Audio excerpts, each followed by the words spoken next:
All right. Well, welcome to the March 21st meeting of the Riley County Commissioners. Please join in the pledge of allegiance.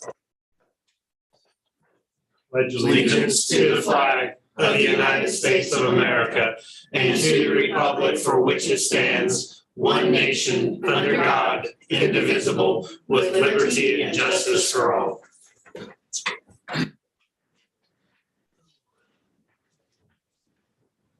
Morning, everybody. Good morning. Ready for some rain. Yes. Oh, I'll take it. Yes. I got 1600s out of that last one. I tried to call you like just under an inch. 5, and you were already gone. Well, according to my new K-State extension, I just want to put out a plug for that rain gauge. I got a quarter of an inch over mine, so I was happy.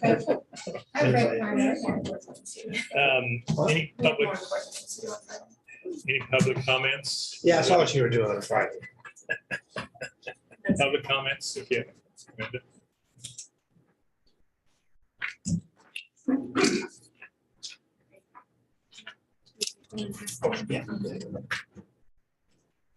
Good morning, Commissioners. Amanda, County Director. Just here with a little bit of information about a piece of property out on Marlat, 2956 Marlat, in the upper left-hand corner of the map that we just handed out. They have a bit of an emergent situation. Their lateral field has failed. The sanitary code requires properties within 400 feet of city public services to connect if reasonably feasible. The property is within about 250 feet of the city sewer main on Tomahawk Court, as shown by the blue line to the right of the home. However, there are trees, landscaping, hardscaping, pavement replacement, and crossing utility lines using that connection. So it's pretty much been deemed not really feasible to go that way. Even though it seems a little bit closer, it's not really feasible to use that route. Another option within approximately 400 feet to the south, the light green line just at the bottom of the map, just to the north of Marlat Avenue. That is the Riley County Shops sanitary sewer force main. So in order to utilize that connection, of course, you folks would have to approve that since it's used solely for the shops. So if we use that one, that connection, the system or the connection would need to be specially designed with an injector or grinder pump that would force sewer into the force main. We would need to have some sort of backflow device to ensure, that things are kept clean, et cetera, because it is recommended that they use their existing septic tank and pump into the line. So again, yes. No, I guess, is this something that's gonna get solved today, this issue? It's certainly not gonna get solved today, but we did want to bring this up as soon as possible. We just found this out mid last week, and again, it's basically an emergency situation. The homeowners are understandably concerned that it's gonna start backing up into their home. That is unfortunately a possibility when you have a failed lateral system. There has been some surface and sewage there already. We don't necessarily expect this to get solved, you folks to approve this and everything done today by any means. But again, we wanted to let you know as soon as possible, which is why I'm here during public comment to let you know. There is still the option, of course, of just allowing them to replace their lateral field on their site. Again, we do have that provision in our code that says you have to connect if reasonably feasible. So we're not necessarily saying that the line down to the county shops is reasonably feasible, but we are trying to explore the different options. And the whole point is, it's really something that's more appropriate for a commission agenda report with detailed information, so the commissioners can study it. Based on how the commission has the agenda set up, it's really not appropriate for public comment time for staff, public comments generally for other things. And with something with this much detail and decisions that really need to be made, it's better if you have an agenda. And I actually advised Amanda to bring it in because a little bit of the background is, and this was just to give the commissioners a head up, not to make a decision at all. But still, I understand. it's got very detailed. The city itself was pushing back about how we can't connect to, that there can't be a connection made to the public works line and Adibus connected to that line. So I just wanted you to have a heads up that this is kind of coming down the line for the commission to review. Okay. that's fine. Thank you.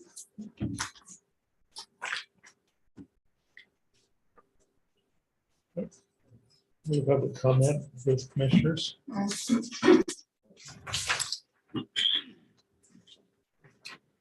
Okay, good morning.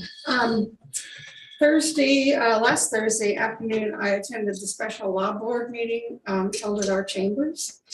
Meeting was devoted to an executive session on unelected personnel matters. So that's all I can say about that. Friday, I spent some time with David Adams, who updated me on a location in Leonardwood that they're looking at that will work well for the ambulance station.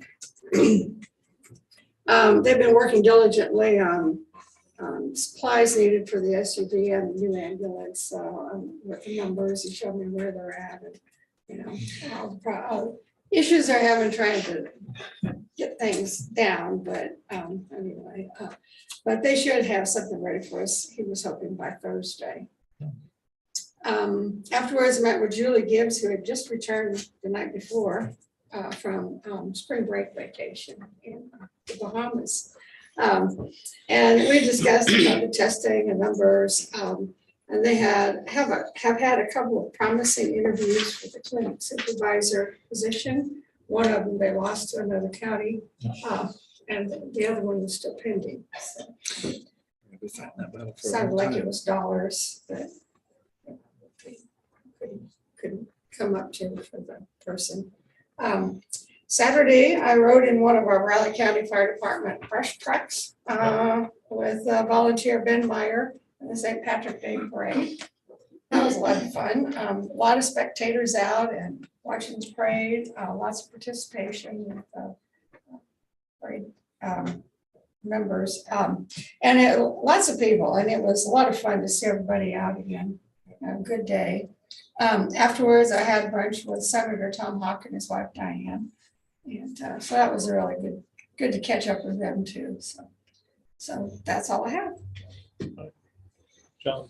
Okay, well, Thursday afternoon, I met with Alana Parker, director of the Riley County Historical Museum, as well as Staff Museum. It was great to actually have a chance to meet with all of them at once.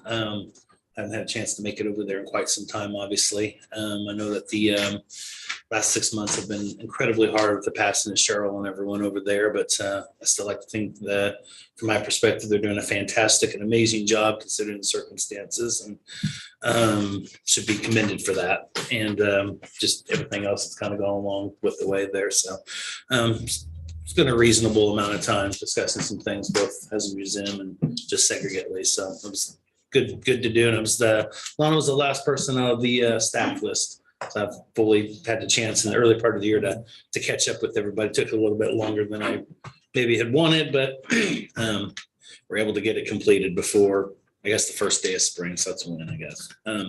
Thursday, I also attended the special meeting of the Raleigh County Law Board to continue some work and discussions on the director's position. The only thing I'll add to that is we've had 3 pretty good quality productive sessions, and that work and discussion will continue to move forward. Saturday morning, I attended the Riley County Republicans March coffee talk at Vista. There were a handful of elected officials, both from the state, city, and the school board, that were in attendance and gave some updates and discussions. Gave everybody an update as to what we're working on here at Riley County. Answered a question on a wide variety of subjects, including, of course, taxes and spending, elections, dark store, and an interesting conversation about the church across the way over there too. We're in wild up times. That's all I can say. Everybody is emotional. I guess it is what it is. I guess for me, March Madness kind of ended early. I kind of knew in the first 6 minutes of the Kentucky game, it wasn't going to end up good. It just wasn't. And of course, they proved me right on that one. But I guess fortunately, the K-State women played today, this afternoon, North Carolina State. I don't think they're the top overall seed, are they? In that region. Yeah. Are they? Yeah, They're the number the one seed in that. in that region. In that region. They're the one team. I think they're the third seed overall behind Probably. South We played them Carolina once already, State. haven't we? Yeah, we played them. Did we beat them? No, No. we We played play- there. We played same Yeah. place where the game is. Today. Yeah. We played there early in the year. We played them pretty tough for the first two quarters and then kind of overpowered us, I guess. So looks like we got a new basketball coach. Yeah. Jerome Tang, the assistant coach from Baylor, will be joining us here shortly, and new coach moving forward. I think it brings a lot of promise and intrigue. He's a pretty good recruiter, helped really build that Baylor program up to what it was. I might not want to say that after yesterday's game, but nonetheless, I think he'll be a good fit here, and I'm glad he's on board. K-State baseball won 4 straight over this last week, and I think we won 8 straight total. So whatever issues they had, they're figuring it out, I guess. And the Royals are off and running in spring training, so everything feels spring, and it'll feel even better if we get some rain over the next couple of days. So that's all I've got. Over the weekend, I responded to some residents' emails on a few things and reviewed some of the information on their consolidated extension services. Got some questions on that. Yeah. And then spent some time on personal business, spent a lot of time watching basketball, including the K-State women's game. And it's indicative of the whole year. It's been close games all the way through. It seemed this year everybody could beat anybody. I mean, a lot of close, entertaining games. And no, my bracket's flowing all to pieces. But so that was it. And then of course I had to help Gene on finding the new coach. Okay. He called and asked me what I thought. Yeah, I missed that call, I guess. Yeah. Chairman's duties. Yeah. Oh, that's right. That's right. That That's scene with the cheerleader, that what was on national news, getting that basket through. Oh, yeah, that was That funny was too. cool. I Didn't see did see that. that. Oh, yeah. That's good. Other than that, I guess we can start business. Only item we have for business commissioners, Riley County Personnel Action Form, Jessica Larrabee for promotion, customer service representative 2, treasurer's office. Susan Bryan for promotion, clerk analyst 1, treasurer's office. Promotion, and then Jeremy Larchick, assistant county attorney, separation of service. All 3 signed, please.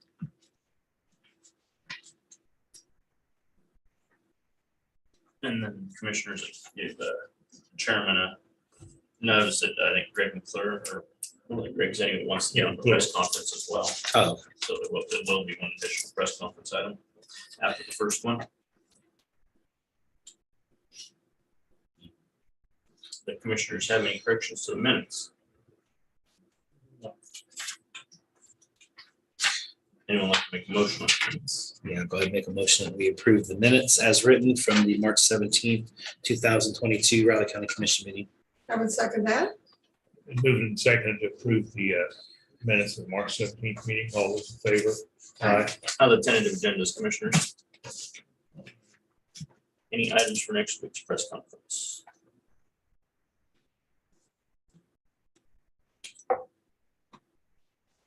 And commissioners, I'll visit with Amanda and Craig, just so you know, public comment, we really emphasize with department heads, and Amanda's new, is that, it's for public, maybe if there's an announcement, like we're gonna burn at the transfer station press conference and it's available, but something with that much detail really needs to be written out for not only commissioners, but we have to remember, commissioners, for the public to be aware of what the county's doing. And so it's better suited in a regular agenda item for the commissioners discussion, because you're eventually gonna have to make a decision on it.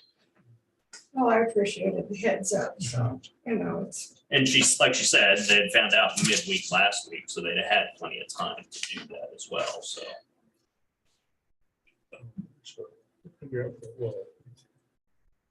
That's interesting. Yeah, That line was put in with, I think, the original agreement that no additional connections were put How on. do you tie into a force main? Huh? I was wondering too. How do you tie into a force main? Yeah, I don't know.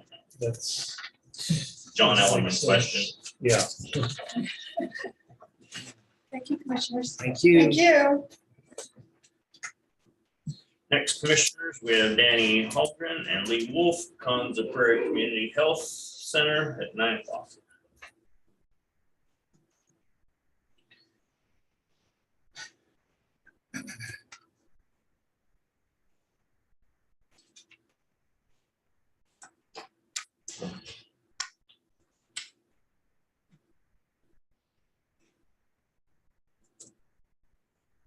Thanks for the coffee, Craig. What's that? Thanks for the Oh, coffee. yeah, you're welcome.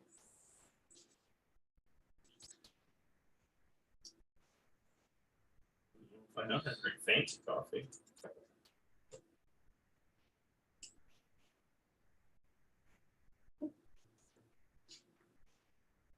You got a typo in here.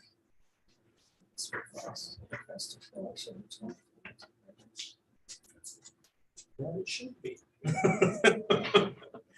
are correct. I wasn't able to open this last night. Oh, you weren't? I got part of it, yeah, you open. Yeah, I got mine. Like, every once in a while, it just says, no, you're not coming in today. Yeah, I got it in the Technology's great when it morning. works. I got it on Saturday, but yesterday I didn't get it finished, so I went, so I didn't get to it. Craig, the chocolate or chocolate with peanut butter on the light colored one. It's the sticky stuff you're gonna really make you work. Yeah, what's the like? I guess they're just a white case. Chocolate. Peanut butter on top.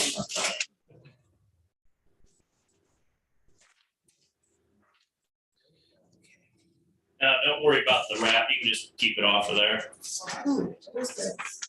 I wouldn't worry about saving it. Strong, which I like.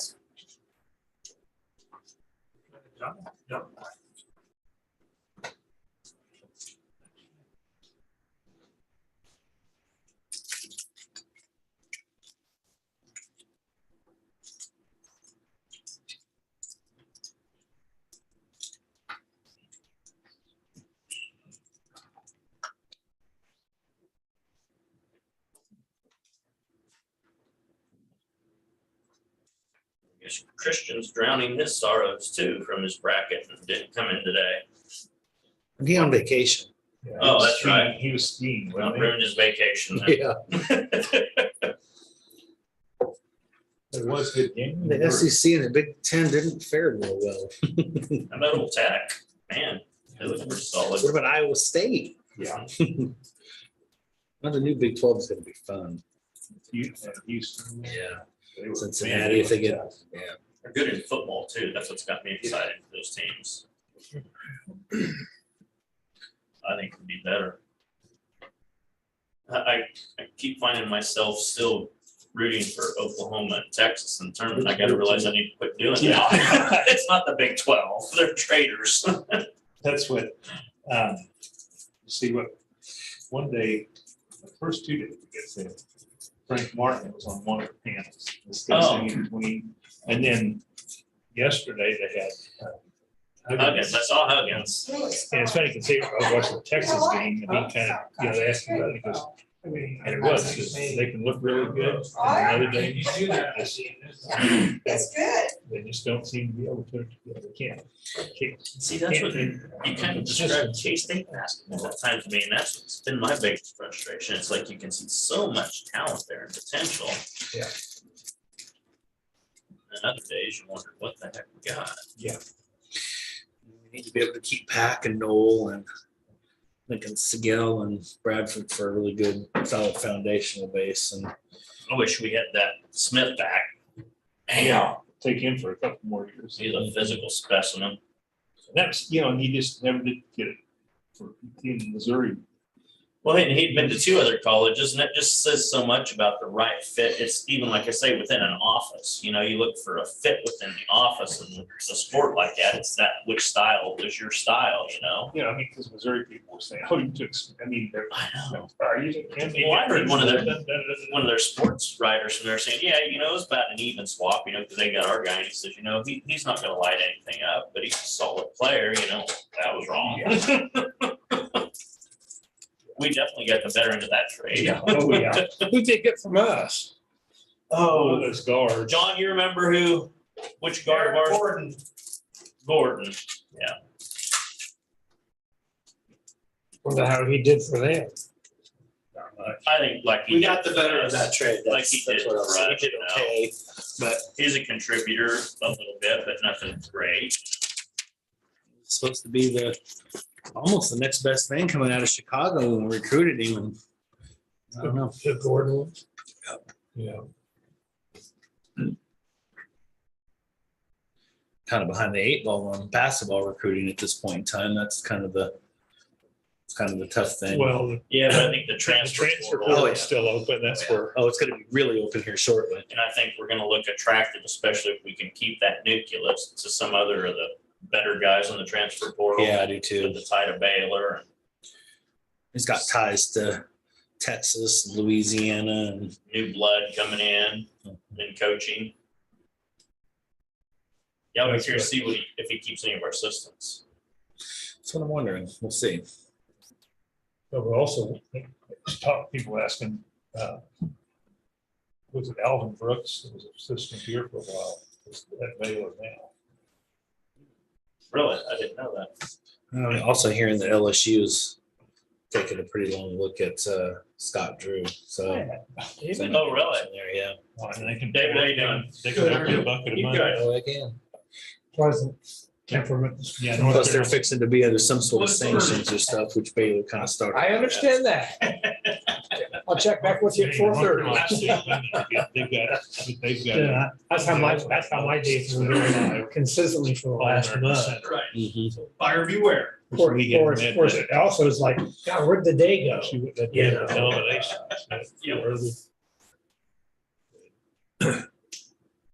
I thought I remember we played them pretty close, Yeah, we With ended them up losing by. like quite a 13 bit. or something like No, that, wasn't it? it's more than that, I think, but it was also, early, we got a lot of freshmen, that was. You talking about the women? Yeah. Yeah, I listened to that from NC State, and we were good until halftime, and then the wheels fell off. Yeah.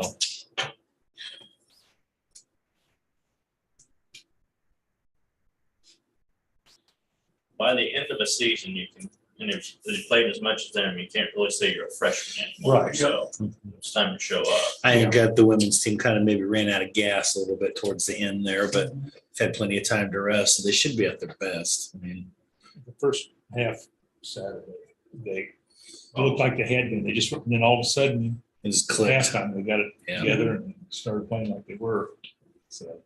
At one point in time, they were in that top 16 range when they were doing the seedings, and then it just kind of, Yeah, next season, like I say, it just kind yeah, of.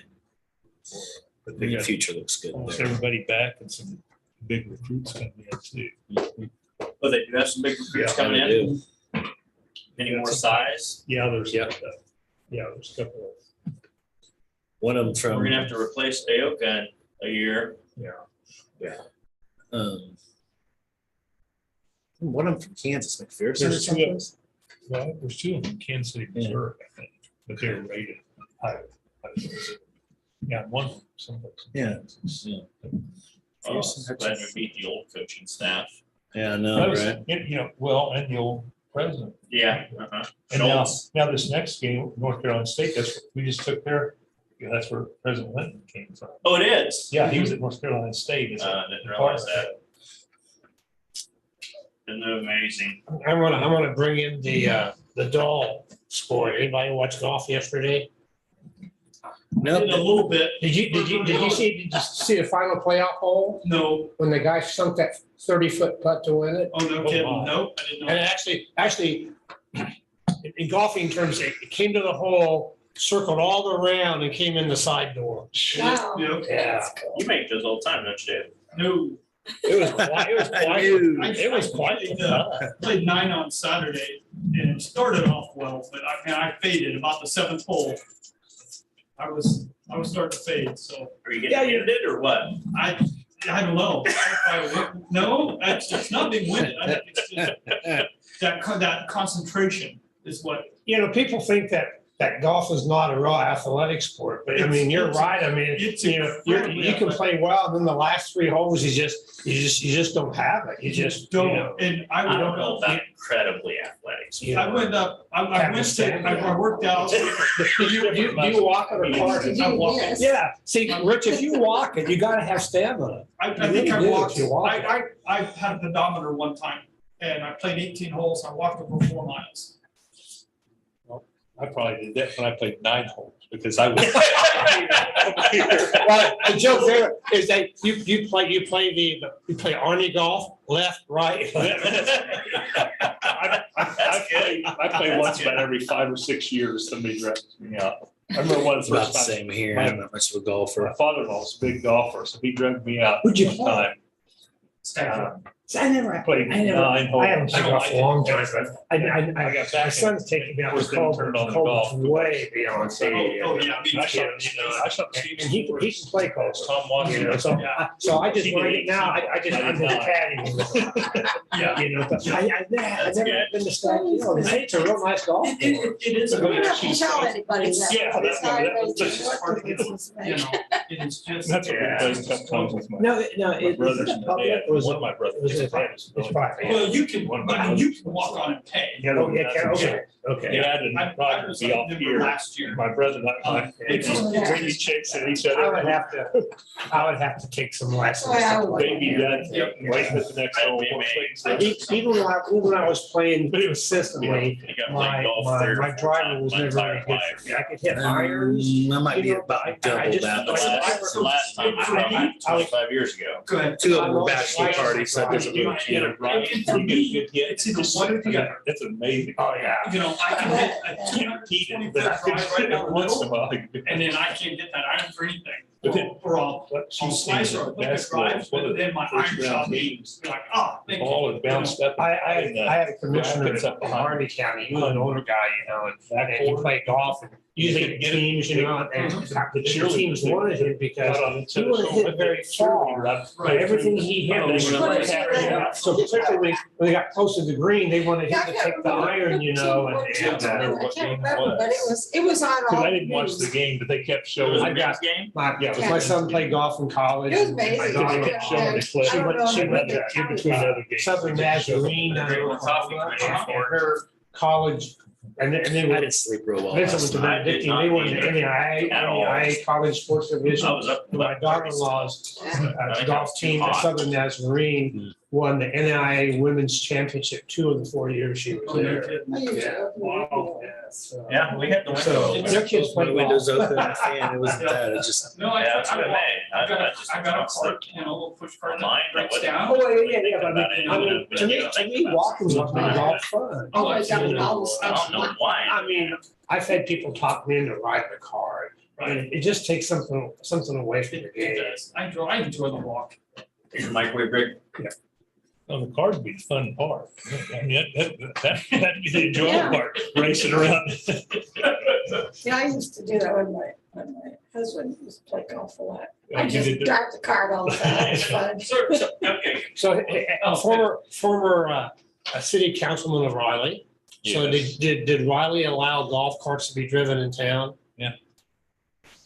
There was I know a lot of small towns have. There was have a allowed that. question, and it was a completely different discussion, but somehow it got out amongst the town that these new rules were gonna outlaw golf carts and four-wheelers, the little ATVs, people drive, And, because we came in and somebody fired up everything on Facebook, and we came into the meeting, the room was full. I mean, nobody ever came, you'd have one or two people occasionally. We had like 8 or 10 people, and they're all fired up. Well, why are you doing that? And we all went, we never discussed it.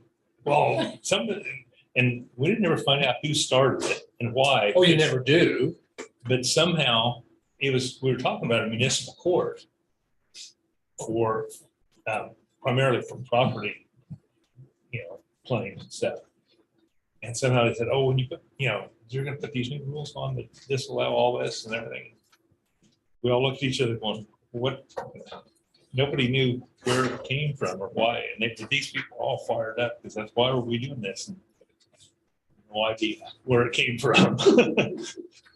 But when you come into the meeting and the room's full, you go, uh-oh. Well, it's one thing when you expect it. Yeah, I mean, sometimes come out, there's some discussion, you want to hear people talk. But this one, nothing had been going on. All of a sudden, there's all these people showing up. Going, what? in the Now world? what? Yeah.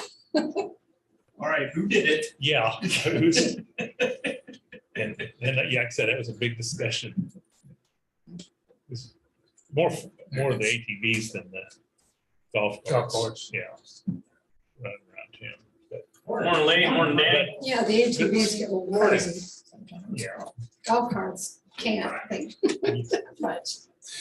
We get one, And put or some because the nitrous on highway it. doesn't Have go fun. through town. it's We'll about- get back and forth each boulder. Get one and put some nitrous on it, nitrous oxide. You get from Get from what? hole. Put some nitrous oxide. Golf cart? Yeah. Then you can get from hole to hole real quick and get done with it. You know, they have the Tesla electric motors now that do pretty good too. Is that where your, Fab, you have to stop and plug those in every is once that in where a your while. Flash nickname came from? Yep. That wouldn't be any fun, but. If we get to nitrous oxide on a golf cart. I didn't say I was gonna do it. I just said it should be done. I don't know if there's a place for tanking. Thankfully, you can save us now. Yeah, please. Lee, Yeah. Lee, it's 9:00. I don't know how you're gonna top that, Lee, but you have the opportunity. But no, it's time. Go ahead. I don't think I probably can, but. Thank you, Lee. Thank you.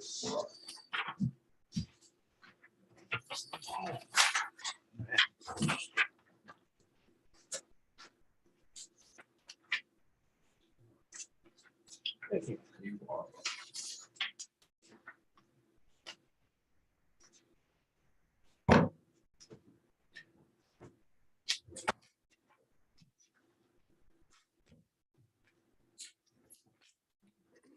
All right, well, that time of year again, thank you all for having us here. Myself and Danny Hallgren. Just all of you know us, but I guess it's a refresher.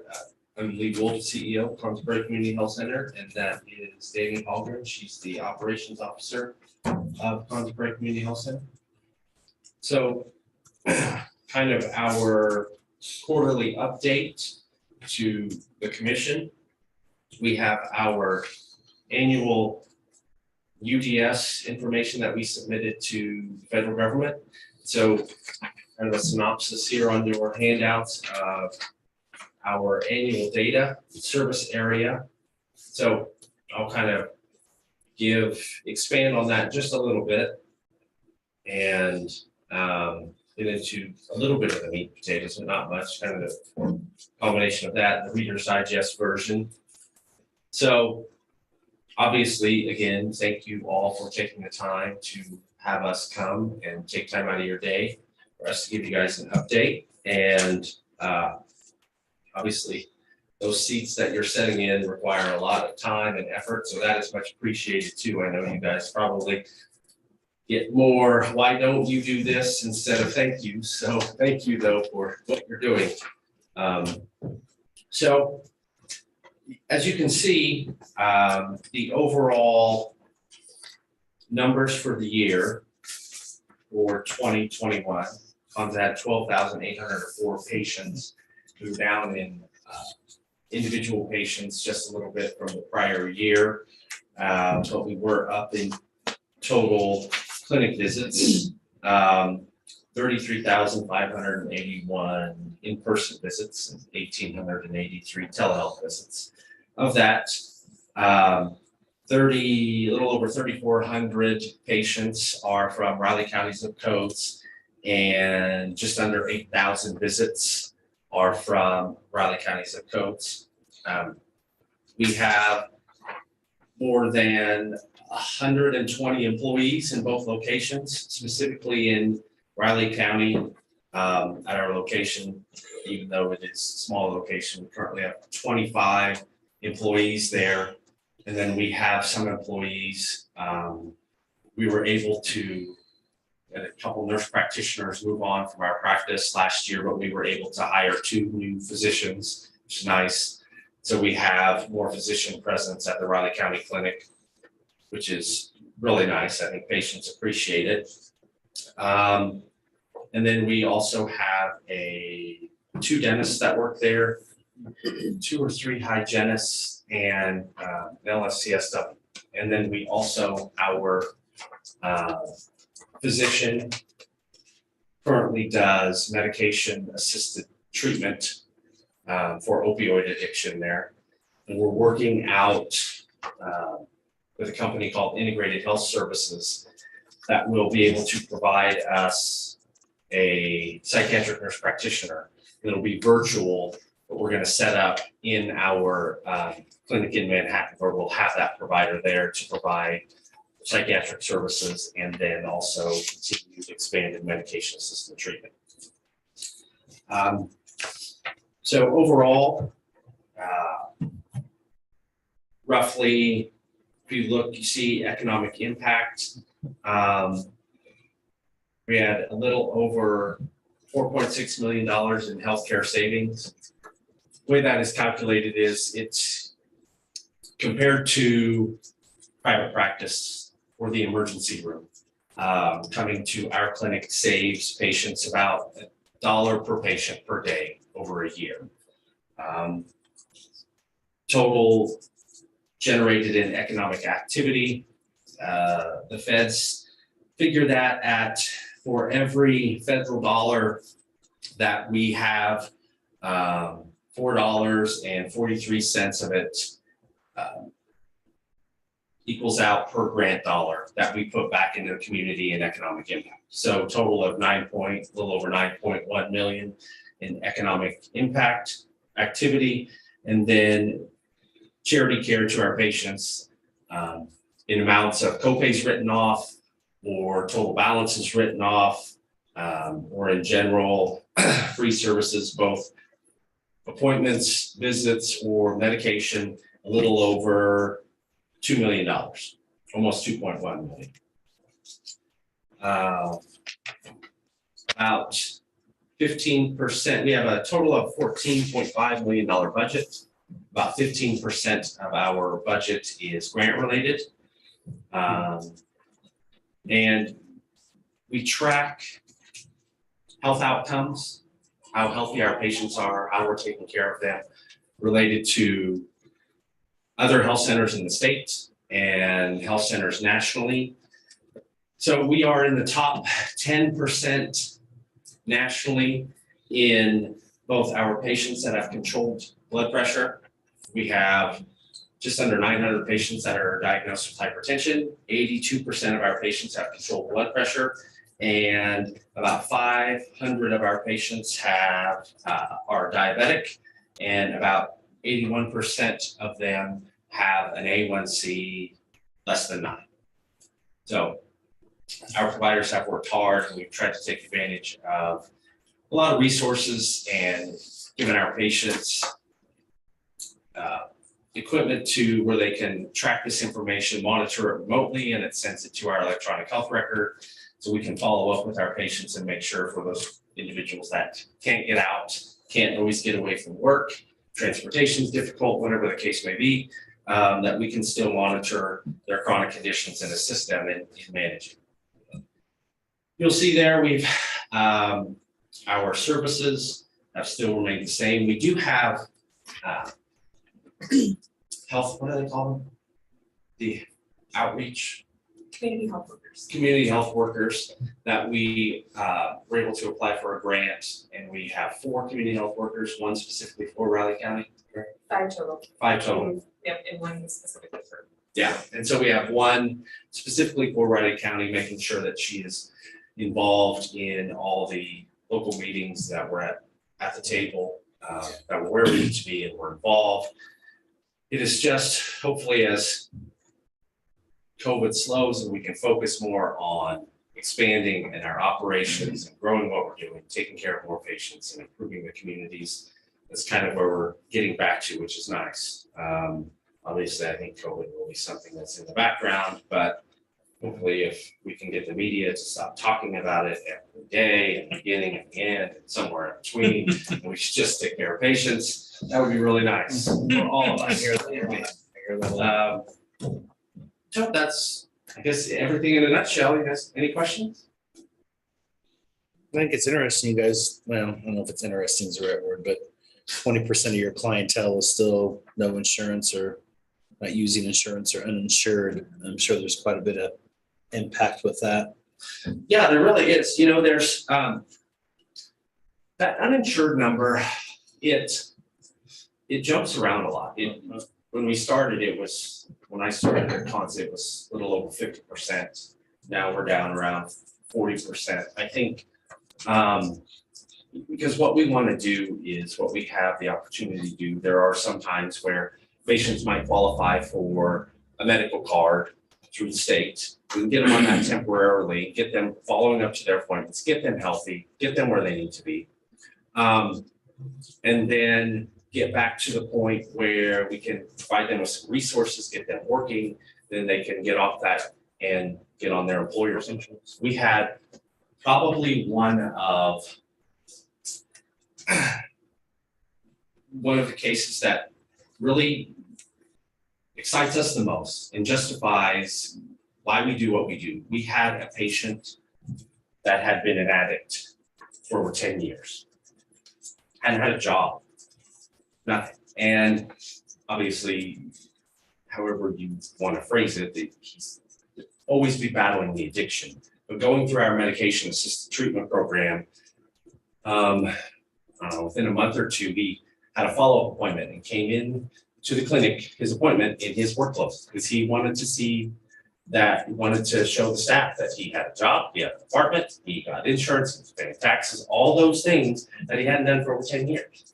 What we find is that lack of resources, people don't know where to go, and they can sometimes, you're always looking for the win, and you do nothing but bad luck, sometimes bad choices, and you just can't ever seem to recover. We've been able to have those individuals where we offer a hand up rather than a hand out, and they really grab hold and they've improved, and we have a lot of success stories like that. Obviously, we've had to talk to our provider staff about, we need to hear the success stories rather than people fussing a lot about what's wrong. Sure, as you guys know, those success stories are good and we can build on them, and there are a lot. Good deal.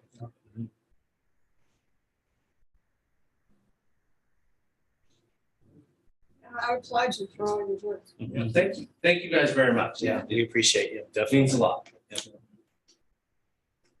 All right. Well, we will get out of your hair. You guys have a great day, and still hasn't started raining yet. I'm gonna have to go wash my car. Guarantee you. Please do it. Yeah, please. I may join you later. Thanks, man. My car is. I thought about it too. We got a couple minutes yet. Saturday, so better than the same. I think it's coming. I think it's gonna be later this afternoon. Is it later? We're talking about thunderstorms tonight and Snow on Wednesday. snow on Wednesday morning, yeah. Kansas. Don't like those tomatoes. Well, it wasn't really hot yesterday. Oh, it was nice yesterday. That's too hot for this time of year. Supposed to be 60. Yeah, okay, yeah, that's true. But nothing's There's the only same. one in every crowd, no I matter know. with anything. I know. Unfortunately, we have to deal with them every day. I don't know if the temperature's the wind. It was the wind, but yeah, the wind was really strong. windy yesterday.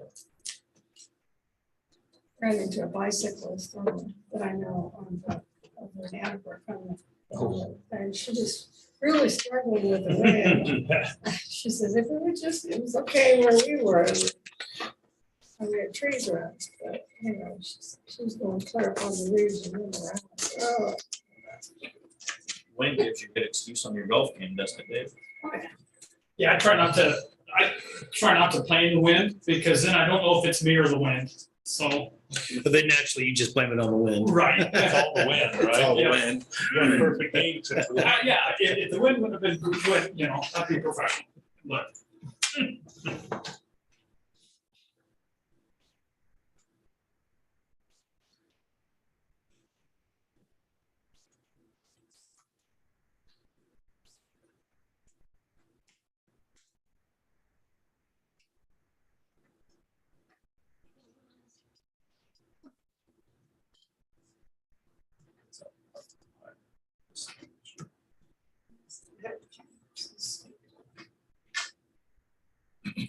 sorry. It's easy to do when there's not much in the business stuff. Yeah. And the first presenter didn't have anything, so. Yes. They do a good job. Because I watched. Oh, they really do. I did. It's a dental program over here. It does his heart feel good. If they had a little bit more space, it could be You know, really robust. If you've been in the water, come on, some of these guys, you know, go down a I had a chance You know, to Yeah. If you're 7 iron sitting in the water, go down to a 6 iron. visit the place over in Junction City. Yeah, you told me about I that. got it set up really well. You did that last year, didn't you? Yeah. Yeah. We got each one of their clinics kind of set up in a pod kind of form and just square footage, and that's laid out really, really good. Ready, commissioners? Morning, Commissioners. Morning. David Adams, EMS Maintenance Director with my monthly update. Operations calls for service, we have 364 calls in February. It was down 90 from January. It's about where it should be, but typical. So 16 calls in North County, which is down a little bit. I went back and looked, and we had a couple months last year where we were lower, but typically we run 17 or 18. So those are always tied together. If we're down, you know, in our normal calls, then typically we're down a little bit. So nothing surprising.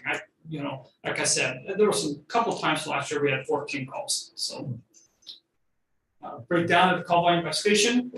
Station 1, 132, Station 2, 124, Public Works, Station 3, 62, and then Medic 41 at the airport, 31. That's very typical, nothing out of the ordinary there. The rest were event standbys that we had. I continue to work on North County projects, so we've ordered some of the new equipment. I'll be back here hopefully on Thursday with authorization to purchase some more. Continue to work on the Riley County Public Safety Headquarters. I put that in there because I know you guys were struggling with the name last week. Yeah, we were.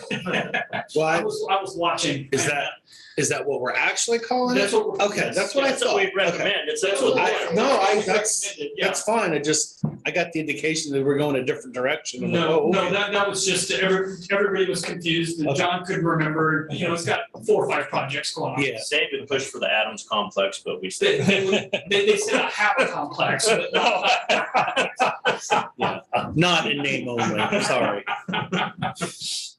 thanks, Rich. Continue to participate, part of the county public, county policy update working group. We haven't met in a couple of weeks, but I think we're getting back on track this week. We hired 2 new PRN employees. Orientation actually starts today, I believe, today or tomorrow. And then we received resignations from 2 PRN employees. So I will tell you, when it comes to PRN, we have 19 right now on roster. We're budgeted for 24. But we've heard from 8 or 9 who have said that they will be leaving us this summer. A couple of them are in medical school. One's going to, I don't remember if it's occupational therapy or physical therapy school. So one's had some health issues, and a couple others, you know, they're graduating and they're moving. So we're going to work on that. But you know, we have 24 budgeted. We've never come. The closest we've come is 19, and you know, we've got positions posted, and we're just not getting anything there. So we'll keep working on that. Last week, we rolled out our new inventory management program. I've been working on that for a couple of years. COVID really kind of slowed it down. That's a big deal for us because we have an idea how much equipment we use, but we really haven't had the ability to track and know exactly how many IV sets do we use per year. You know, we can tell you about how many we order, but how many do we use, and just across the board. So our staff have been working really, really hard on that. Everything now is scanning in, scanning out. Everything, it's got the expirations, because we have a tremendous amount of equipment that have expirations on, you know, and the state comes and checks us 2 or 3 times a year.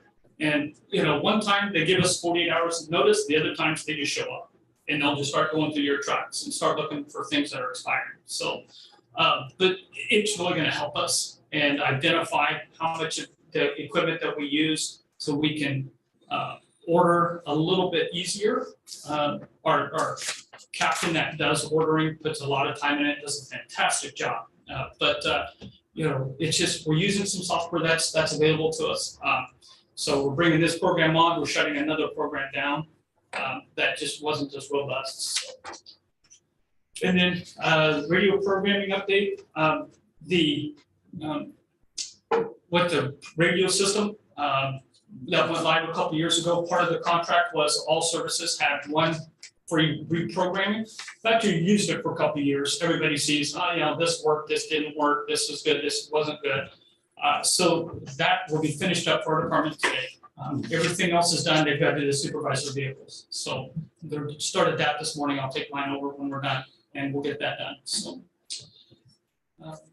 So questions about that? Education staff are working on scenario training, and we've rolled out the follow-up to our credentialing. So when the staff take their tests, whether it's the general knowledge or the protocol test, then our staff go through and identify what each person where they fell short, and so that they know kind of where they fell short and such. So that takes quite a bit of time, but that's rolled out as well. And then community outreach, we participate in a couple of events, standbys. This is really kind of our downtime for those. It will start picking back up here next month. Questions about that? And then just our master ops breakdown. So you see that as we expect, it starts to get warmer. Fridays and Saturdays are our busiest days. You know, where in the winter time it's usually Tuesdays. Maybe, Mondays or Tuesdays, but now it's more the weekends, just right on cue. So, and then again, we're looking at starting about 6 o'clock is really when we get busy. Starts to taper off about 11 o'clock at night. So, and then the breakdown of trucks as you see. Any questions? Sort of update the board a little bit more on where we're at on the facility. Which one? The main facility. The Adams. The Adams. No, don't give him the big head. Don't give him the big head. There's one vote. So we are, we've met with Archivages, and then we had a Zoom with Archivages and with Fitch and Associates to look at dispatch and some of that. And then we had another follow-up call last week, I think it was, with Archivages. So we have a plan on how they're going to do the consult of dispatch. Fitch and Associates are gonna look at the data, and they're gonna request call logs and all kinds of different data.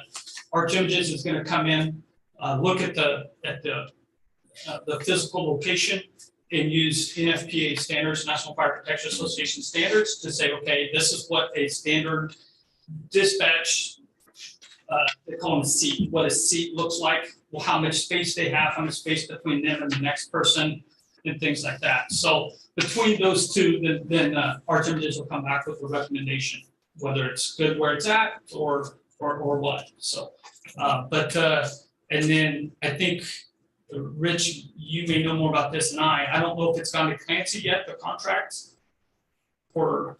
Don't believe so. Okay, but that's the next step. I think we're good with the costs after us working through it and talking with Archivages. I think we're good with those, but it'll be going to Clancy fairly soon. As far as North County, John just sent an email to the state. We found some land we want to look at, but we're seeing that, highway access, if we're good with the state there, and if so, then we'll move forward with that. I know that's a battle with the fire station. Right. The state seems to. Yeah, the state's can be kind of finicky about some of that, so, but we'll see what they have to say. Okay, all right, thank you. Thanks, David.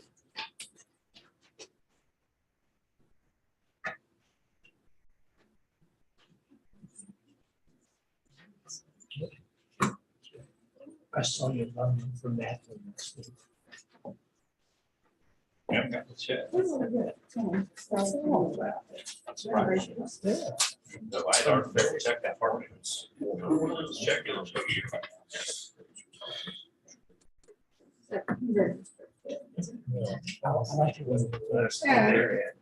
Yeah. I know They typically have a vendor they have lined up with. So they get the order. You get my phone. Yes, it is.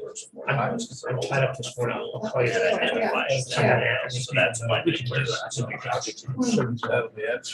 I thought about that too. I'd be willing to Yeah, I split. pay for one. Huh? I'd be willing to pay for one. Yeah. And then when I got here this morning, I seen it. I also want to put our specific logo in there that says BOCC or something. Well, I don't know, because when you're walking around out in public, Then you might want to put a target on your back.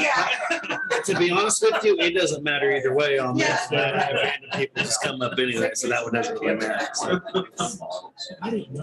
Yeah. I go They out just and can't meet the walk, that's production, so that's But why. yeah, the winter, Too long. and the, fire department. And then look. They're taking a lot. Which of those cupcakes is not?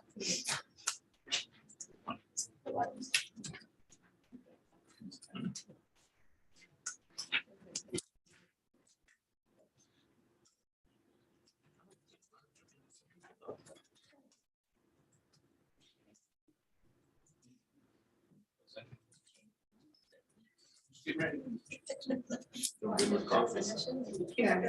She does, because my daughter for her, for one of her wedding things, anyway, she had a couple of local bakeries do cupcakes and flavors and stuff. And just before that, we had an event where Erin did it for the family. She brought cupcakes. And I can tell you from experience, Erin's cupcakes. She was at the World Conference and she was amazing. How many hours a day she has? The two places, Oldsburg and Eileen, and she Well, then she's she was 7 weeks. she does that as well.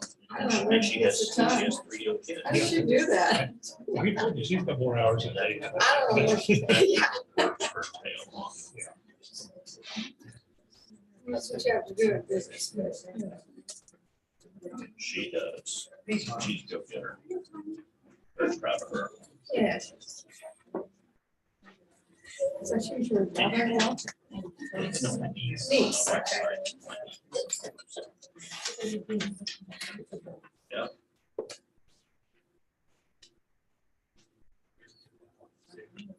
Babysat her many times. She's young for all of that. I guess she's not young. Yeah, she's.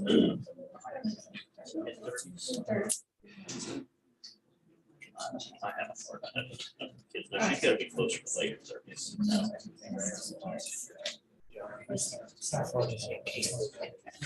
Hopefully not very much further. I thought you, that's me, I thought you'd have a more analytical determination. I forget who they're playing. KU. Hey, John, of course, my theory is, give you the game. Yeah. Does anyone besides Darren really care? Who are they playing? Who they playing? The Sweet 16 KU? I know Memphis gave them a run for it. You don't know? That does surprise me. Okay, so even Darren doesn't care. Huh?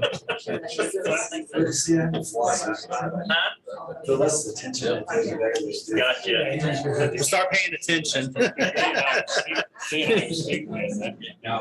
Well, yeah, that's right.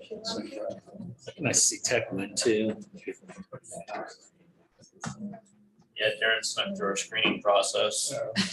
I hate to say it, there's been He sent several. through ours too, because I didn't know when he started, because that he's a very hard. They live amongst us. Quiet. That's why Danny still won't sit too close to me.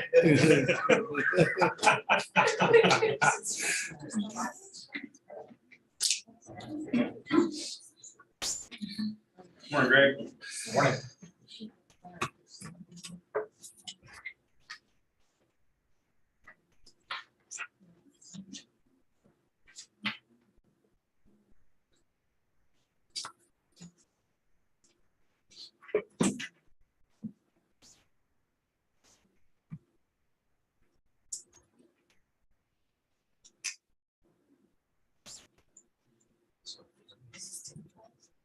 I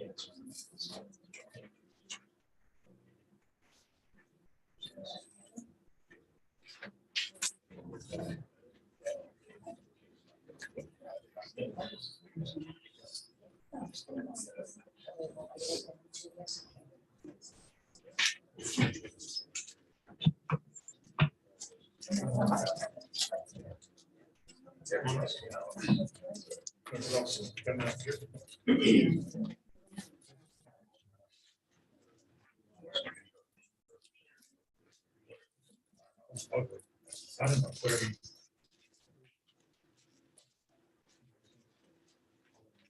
Danny didn't receive the plaque. Okay, all right. Well, we've got a plaque for Greg. Should have been, this is all we can make. I mean, it should be, 8 by 10 or something, not 8 foot by 10 foot, not 8 by 10, but that's, this would probably work better on the wall up there. So sure, this is a small token of our appreciation for all of his work. Very good. Very nice. 1, 2, 3. Thank you all very much. Appreciate it. Now,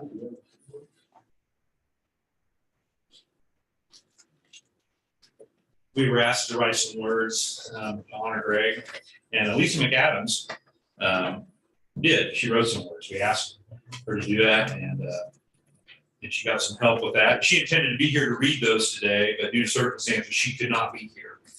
So she asked me to fill in. Good morning. On behalf of the Riley County Appraiser's Office, I'd like to thank you for joining us here today as we gather to honor our esteemed friend and colleague, Greg McHenry.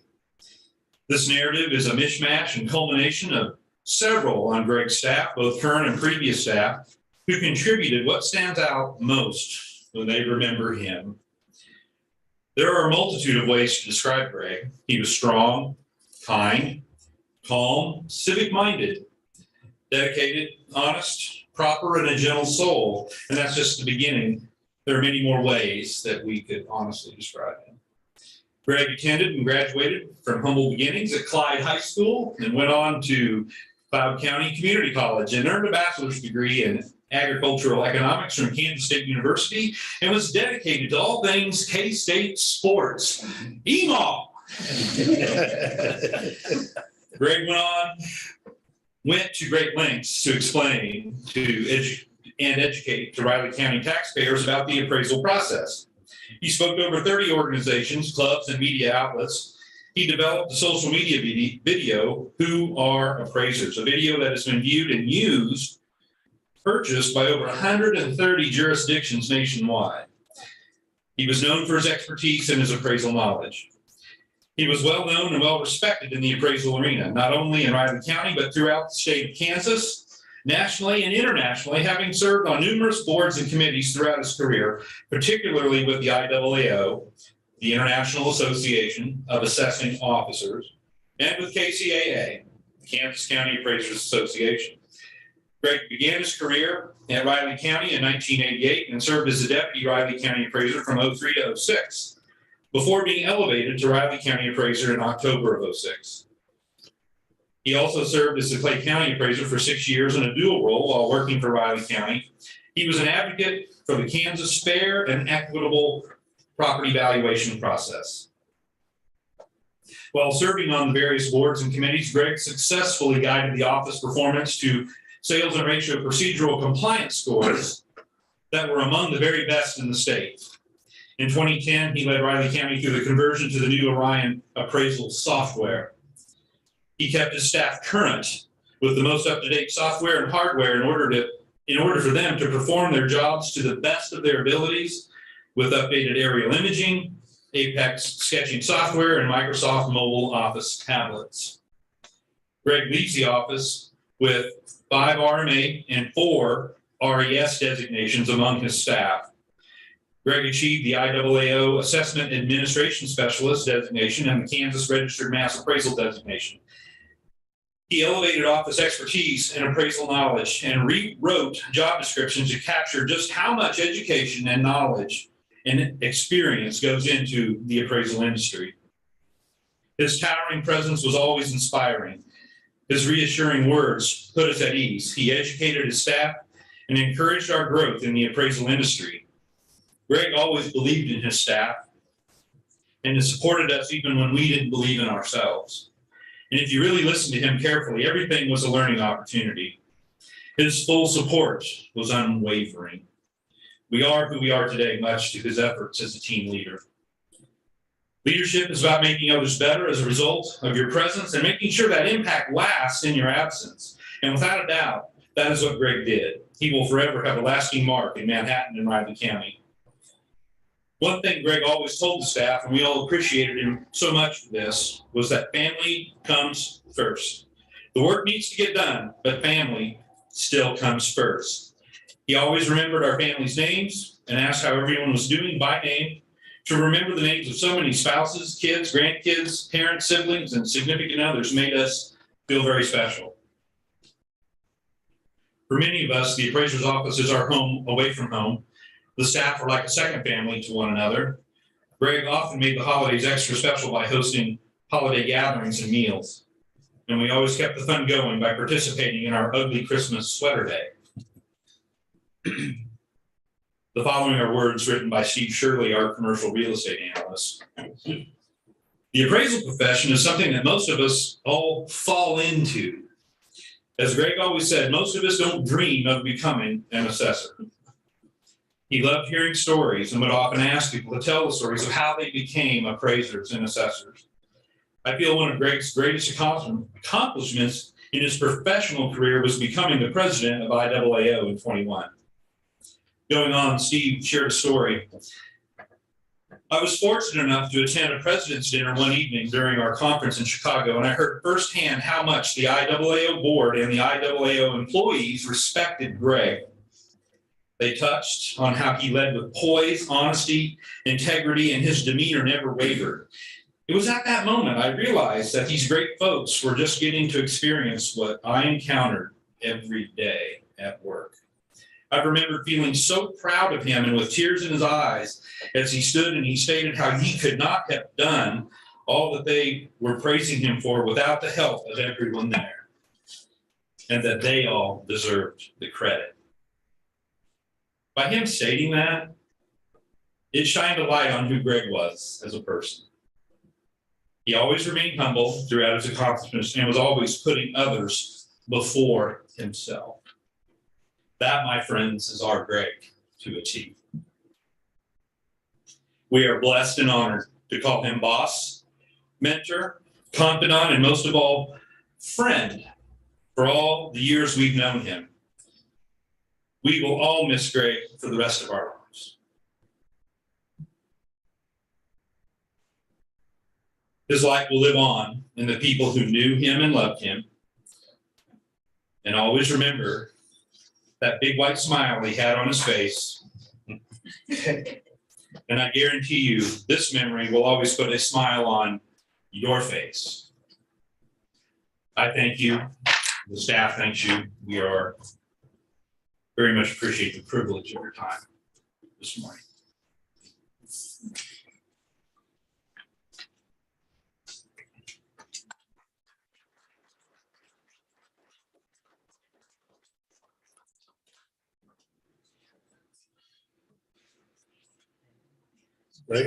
Thank you, everybody.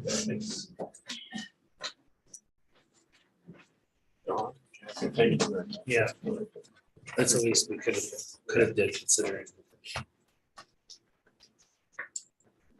I'm leaving for my actual. Good luck. Thank you. I'd say good luck, but I already said that once. It didn't apply a second. I can need it twice. Okay. Well, if I knew what I was following, I might have a request. Greg's, Tawny's sister. Yeah. Getting married to my brother. We Really is family. Yeah. kind of claimed him as family for quite a while. Tawny actually almost claimed me one time as a brother-in-law. I said, "You know, it doesn't quite work that way." That's an extra step. So, well, yeah, we'll take it. So I want to invite you to the Riley County Livestock Association spring meeting. Dr. Bob Larson, DVM, will be the featured speaker at our spring meeting on Thursday, March 31st at the Fairview Church Fellowship Hall. and that's near Riley. So those of you that know the neighborhood, that's right across the intersection from Riley County High School. Larson is the executive director of the Veterinary Medical Continuing Education in the College of Veterinary Medicine, Kansas State University. His presentation will be on keeping calves healthy. Meeting starts at 6:30 p.m. Dinner catered by the Farmhouse in Riley. There's $5 charge. Has sponsors covering the rest of that fee. Need reservations by March 28th. And you can make reservations online at www.riley.ksu.edu. If you are interested at all in attending, here, I'll just give you a copy of the news release, just in case. If there's anybody else I should give that to, but it's already been sent to the media. If you're interested in coming, I really don't need these copies, so you guys want to throw my paper away for me? Good, yeah. That was, last one was great. Yeah, this will be good. Actually, the food will be quite good again because Karen does a really good job in catering. So I just. Those are cupcakes out there. Oh, yeah. Yeah, I was just in contact with her over the weekend, so we're gonna have brisket that night. So I'm not sure how she's doing that. When you see the price of brisket, it's gone sky high. But, she's gonna manage it for us. Didn't know if you knew she's my niece. I didn't know that. On Darnell's side, Darnell and Donna are sisters. Oh, okay. You know, I probably should have known that. It's just those things get away from you. Yep. She does a great job. And she's a hard Yeah, she's worker. kind of our go-to right now. She's a hard worker. Probably will stay that way for a while. She's a lot of go-tos. Yeah. She appreciates it. Yeah. Thank you. All right, thank you. Next commissioner, yeah, Mr. Wolf. Morning, Barry. How are you? Good. Those letters from the county attorney's office. Those invitations. Oh, really? Yeah. Juror selection? Yes. If we could get people to start behaving, then we wouldn't have to send those out. Good luck with that. You know, when you get when I know that return on there, I go, oh, nuts. I get those myself. Oh, do you? Yeah, I do. I don't think I have much chance of getting selected. Yeah. Yeah, probably not.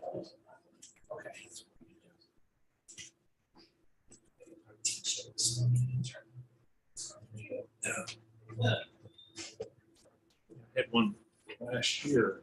I got in the selection from that. And but I said, I finished and answered the question. So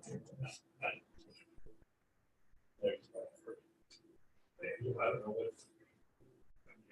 what's here.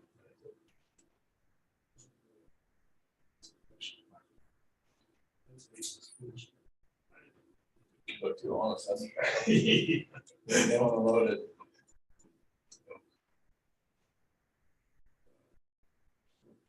When you they say. Because they usually do it by quarter, so you're fine. I already have one before. This is one.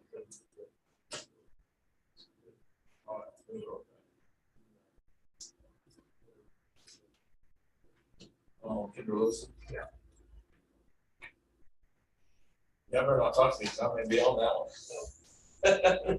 May have one of those. Yeah, that's true. Yeah. I won't tell you any facts or anything, so. Okay.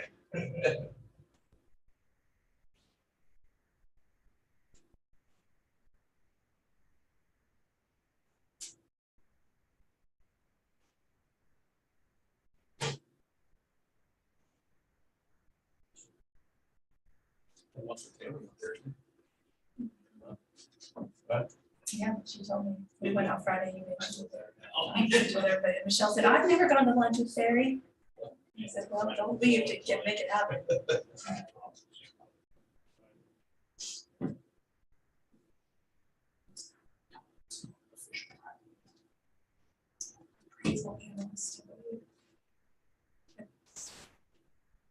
Appraisal animals. Got the boat already? It's gonna be, I have to say, this, they'll have to say this go to trial in the middle of April, but might be next summer before I get it out. That's how busy it is. I mean, we're gonna, at some point, we're gonna have to add, but we're on the road, so I don't know. Well, add, but, we're in the same position in certain areas, but we fine. You know? We have to do some good, a lot of people are attention. I mean, we can make more money. We're blessed. But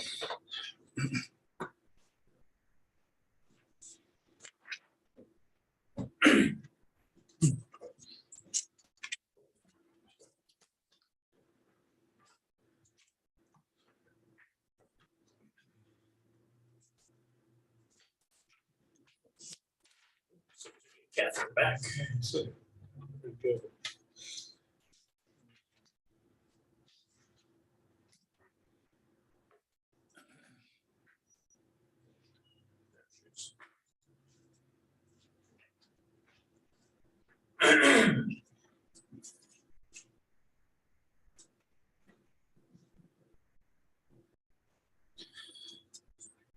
All right, Barry.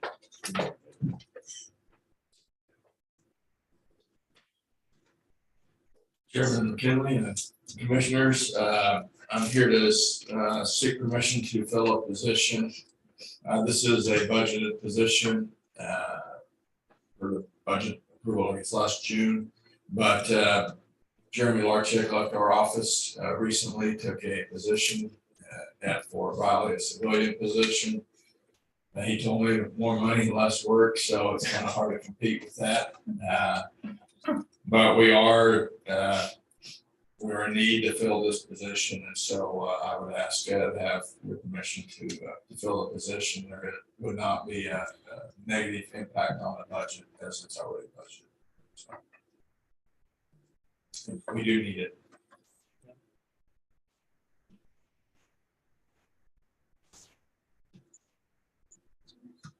Any thoughts?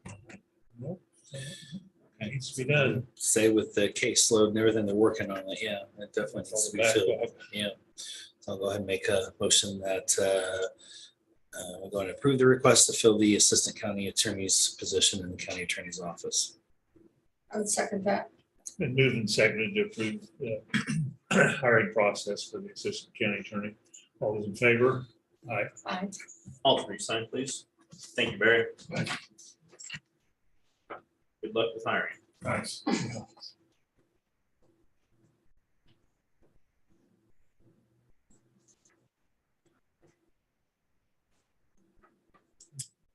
I have never in all of my career seen so much turnover. That's close. Different. I think it's gonna get worse before it gets better. Right, unfortunately. I think you're gonna have a lot of positions that you're not going to fill. Because Read something from Barry Axios. was saying, you know, he needs another position, and I said, well, yeah, even if you get another position, where do you find fill it?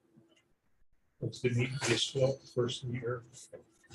That year ago, had two new ones. He's had several positions come in. I mean, Office and attorneys, but attorneys. yeah, staff a lot too, but even attorneys. It's been unreal. Back for him, I won't be terribly surprised if he doesn't get that filled right away. And he looks pretty hard at other counties. Oh. And other counties are doing it the same. Yes. Eventually, you're not really pulling from any type of new talent. That's the whole thing.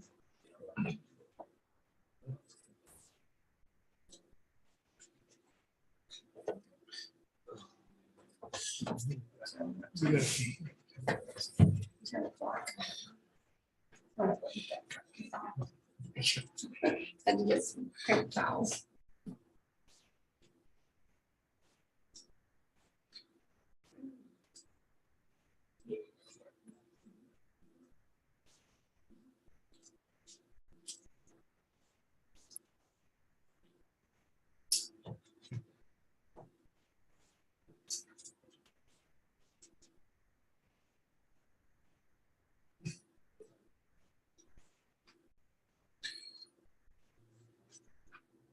And a pretty good article from Axios doing some employer related polling data. Is it all salary or is it benefit related to perk? We have 4 key categories. I mean, there's actually a total of 9 that they listed, but the top 4 was yes, salary, placement and advancement, childcare, housing. Those are the 4. That's nationwide. If you don't. I didn't get a chance to look in depth at how they did the poll because that tells you quite a bit too, but Absolutely. 63% on the salary, 3% on the advancement, and then it was 48 and 43. Right, and those first 2 are age old. Well, really all 4 of those top ones are age old problems. I mean, housing has become more of a challenge in a lot of communities recently because of costs, but when people have had those same salary, they want to know where they're going in their career, and they want to know if they have to be able to take care of their kids. Well, if you get a chance, I That wouldn't wasn't mind you just- forwarding the link. Yeah, I can do that. I can do that. You know, it's just so much, there's just so much information. And I do believe there's an opportunity to get creative to some extent, right? There's an opportunity to think about some benefits, some balances, some things that we can do that would not be major budget impacts, but it's gonna have to be a combination. To really nail it, it's gonna be a long-term combination of things, in my opinion. I think the other one that everybody's gonna have to look at, and it hits the private sector harder, public sector harder, is you're just not gonna have the demographics. They're talking, there's a 25%, I don't know if I buy into that completely, but there's about a 25% Yeah, that's gap. the number that's thrown out. Right. Mhm. And Yeah. no matter what you do, how creative you do, how much you increase salaries, you're not making up that difference. Well, and honestly, we've experienced probably higher than that just with our attrition of our senior employees. And so I do think it's gonna be a little bit regionally and a little bit specific to your organization, but we've had a lot of long-term people leave for different reasons very recently. And we can't rely on our 70-year-olds to be here for another 20 years. I mean, we've had several staff people in their 70s saying, well, I'll probably work a couple more. Well, I mean, great, that's great. We definitely would love that. And we have to think of something else too.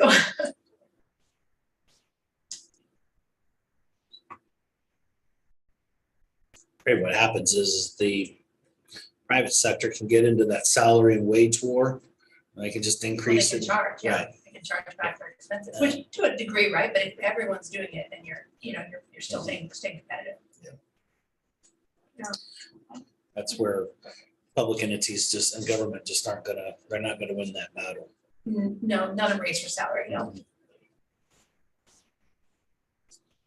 for salary. But we do have purpose, we do have meaning, we have impact, and those are things that matter to people as well. And hopefully if we can look at work-life balance, I mean, like Mary mentioned, you can't really compete with private sector salaries, but they're also working incredible hours 24/7. So if we can try to fit that key where we can do a little work-life balance. And I think technology is gonna take care of some I of hope it so. too. We've got to really adapt and accept that and bring it into work well. Yeah, that last part in particular. Well, it's if you're not all in, if you're not, really finding a way that the technology will help you, it can be more of a challenge. Yeah. Right? It's the process. But technology can't do everything either. No, you're correct. I think when you get into the service and the registration type positions, I think that's where technology is going to really be applicable. Obviously, you still have to physically dig a ditch or do a road or do a bridge or spray, mow, and those things. Right. Well, we're always going to be, every industry is a people industry. It's always still a people based because you're serving the public, right? Can't get completely technological, but my husband just renewed his tags from Poland, Yeah. So done. Yep.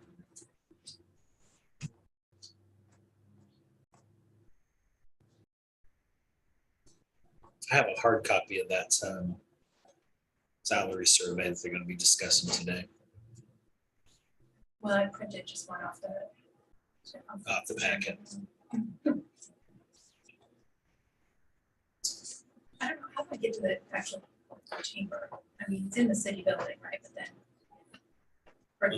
Well, first, like, you go on to the right.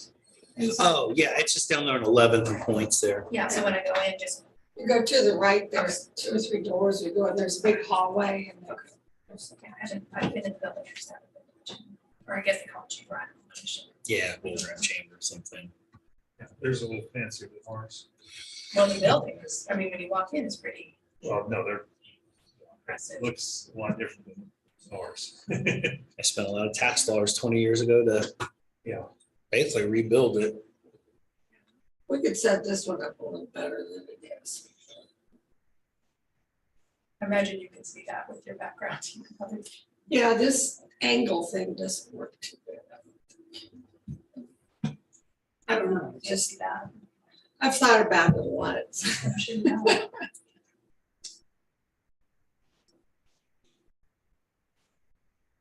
course, in all these buildings, there's so much wasted space. It bothers me, like I go to the other building. It's just too better than this. Well, and I told you before, I can't see those things, right? Like I can't see the dimension of space. I can't see how it could be, but I don't know. I'd be hard pressed to find more space in the clerk's office. Yeah, that But like this building, there's so much wasted space. there's so much wasted space. That could be made into an office over there. There's more hallways than Oh, yeah. rooms on the other floors. Oh, So, right, yeah, they were just the way it was designed, yeah, the whole building. I always tell Russell if he vacates, that seems like a pretty prime office space to me. Oh, yeah. Might not be that. Be a while. Yeah, Be a line for that yeah, I would think, huh? office.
So I was trying to pull this law board thing up last night, take a look at it.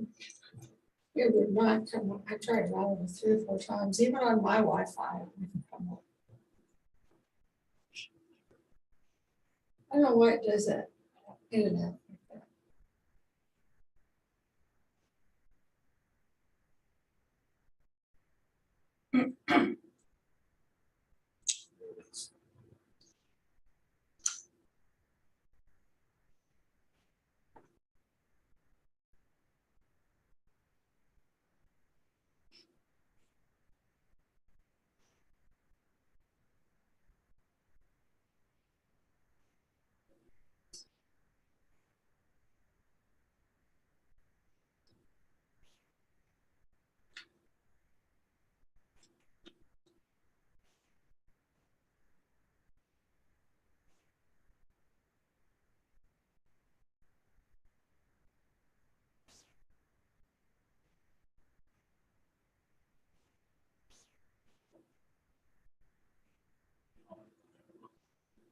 Okay, gotta do that.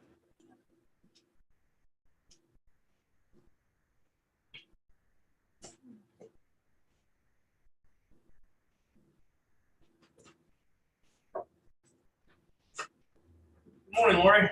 Morning. How y'all doing? Good. How are you? Am I up? Oh, about 2 minutes. Or 1 minute. Maybe 30 seconds. Apparently enough time to catch your breath. Okay. Okay. Ugh. My allergies are kicking my butt. Maybe some rain will help knock some of that stuff down. Yeah, that'll increase the mold and then the mold will get us. Oh, aren't you, Mr. Sunshine? It's the truth, because I never had one allergy, and I'm from central Kansas, Kannapolis, where we have sagebrush, everything. I didn't have one allergy till I came here my freshman year at K-State. Yeah. And I attribute it to all the trees, and more moisture. It's the cedar pollen that's getting me right now. Yeah, that's really bad. Mine was that And way. my nose is really dry. And this morning I had a really bad bloody nose. Oh, From how getting dry, dirty it is. yeah, that's when I'll get them, Jeez. And of course, all I'm doing is blowing my nose. which really helps, huh? Go ahead, get started. I know, there's probably more information than you really want to know, but, well, good morning. Good news, you can see I'm here without a mask. That's because we are maskless at Big Lakes as of last week. Our last positive case was back in January. Finally, the numbers have come down to a point where they feel comfortable with us going without masks. So believe me, when I made the announcement, that was bigger than Christmas and New Year's and everything combined, I think, because everybody was really, really happy about that. So that's probably the biggest news that I have for you today. We went through our licensure review. As last year, we went through it virtually with KDADS, and we got our license effective on March 1st. Thought I'd give you an update on what's going on with legislation, both at the state and federal level that affects us. We do have another rate increase that has been added to the 23 budget on both the Senate and the House side. The Senate has actually passed a 30% increase for us, which is the most we've ever would have had. Of course, we're making up for the 10 plus years that we didn't have any increase. But that's on the Senate side. It made it through appropriations and the full Senate has passed it. On the House side, the House has a 14% increase. And it is in House appropriations right now. Appropriations is supposed to meet this week. Hopefully it will then get to the floor of the House and be passed on that side. If we've got money on both sides, that means it'll go, of course, to joint committee, and at least we have something that they will be negotiating. So I'm hopeful that we will be getting a decent increase this year to help us with paying our staff more appropriately, and of course, helping us with recruitment and retention of staff, which you know is our biggest issue that we have. So I'm very excited about that. The American Rescue Plan that was passed a year ago, there were funds in there that were made available for home and community services like what Big Lakes provides. And Kansas, of course, is getting that money. Well, a year later, we still haven't seen that money. But Kansas does have a plan that has preliminary approval from the federal government. They're looking to put out the application process for these funds at the end of March. The entire month of April will be spent with people putting in applications like Big Lakes. And then they're looking to award those grants in May. And what we're hoping to use that for is for bonuses for our direct support staff. So a year later, I'm sorry, I'm a sarcastic person, but I said, if we're looking to be rescued, I think we already sank with the Titanic a year later, but we'll be appreciative of what it is that we can get as soon as we can get it. On the federal level, there was money in there to increase the percentage match on home and community-based service funding. That was part of the Build Back Better Act, which of course has not gone anywhere. It was passed by the House, of course, it kind of sunk in the Senate. They are looking at carting off pieces of that particular act that is more popular, and one of the more popular functions is the HCS rate. So I'm hoping that we will see some action. What the problem that we're having is timing. The legislative calendar of the Congress. The question is whether we'll get through by summer, and that's kind of, who knows. We'll throw the dice there. And I think that's about it, unless you have any questions. Otherwise, I'll be back here for the budget for you all here in a couple months, probably. So, I got notification Tammy has left, so I'll be sending things directly to you. Sounds good, ma'am. All right, sounds awesome. Any questions for me? Anyway, lots of smiles and big likes. Like I said, it's nice to see people. We can see 'em now. We can see 'em.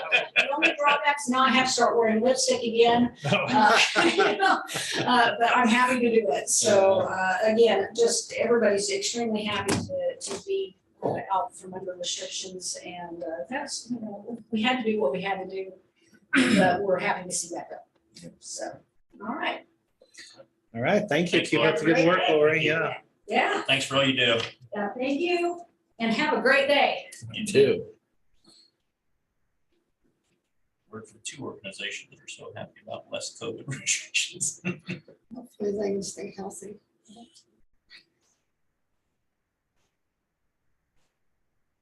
I got good news. My daughter that had the wedding reception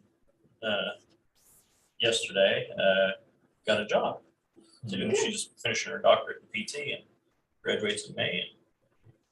Right into the workforce, huh? Got a Where very is she, where is it? Any place? It Long ways away or? will be Edmond, Oklahoma. Her fiance is a college football coach, so he got a GA position there at the University of Central Oklahoma. Okay.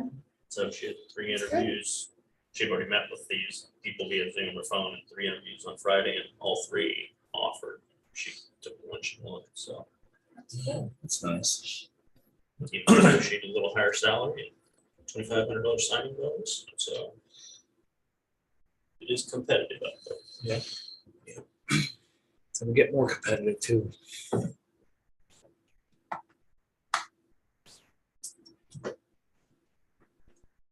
And my future son-in-law, other future son-in-law, who's in the same PT doctor program, her already got a job in PT with Mathis here in town. He's one moving back to town in June.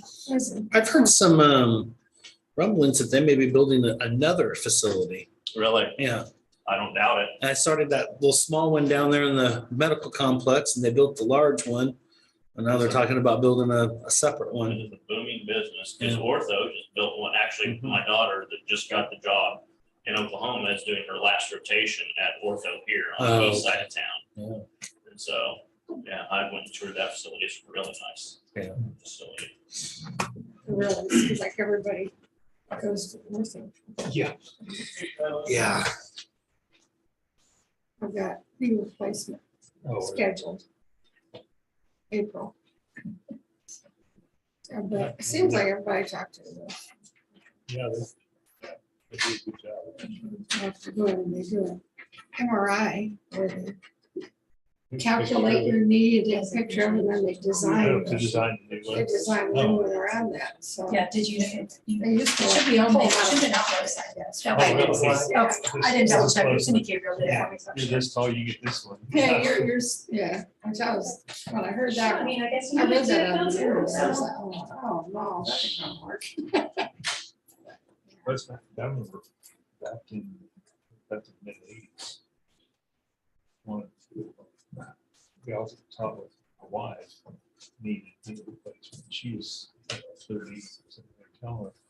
Those things don't last that. You can have one. At that time, they didn't last. I did, Yeah. Said they yeah, only we did, last we 10, volunteered for the 15 10K. Yeah, And then, which you and then can so. Oh, yeah. But now- Now they last for, yeah, well, I waited For a for while, a while. actually ran, and then. My wife's book is one of them for arthritis. She has no car whatsoever. Yeah. Right.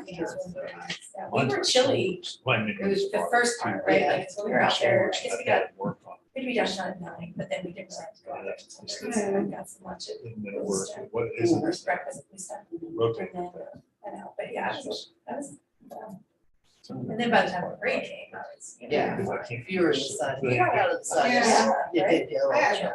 Yeah, but it was, yeah, it was really nice. We actually Partway left a few minutes early to just to sign up. That's what I had physical. Well, it was a Yeah. little while ago, his sister and brother sent something. Well, I have arthritis in my family, and Why I I did a don't lot share. of skiing. You know, so you would rather.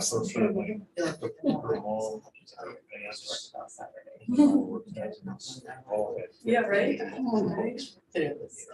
Apparently that's easier than this. So I told her, yeah. Tim McKee just had. Nice. It was, And Mark's like, let's move on. She's not Get getting vacation. Where was teasing me about that. we started with the yard bar and. I've never been to single. But she enjoyed it, you know. I want that bridge. Yeah, I Yeah. saw it, I saw it on the page, yeah. And so we just went and knocked on there from that place. Yeah, I just hate this because I'm so used to running around doing all sorts of exercise. If you find the person that has the drive. Yeah, this is true. This is true. Right, well, I'm sure there was, maybe just not by your party. Yeah, not by me. That's You not. actually don't have to find that person that has the drive opposed to someone that has great experience, but not the drive, you're better off. Yeah. Short term and long term, yeah.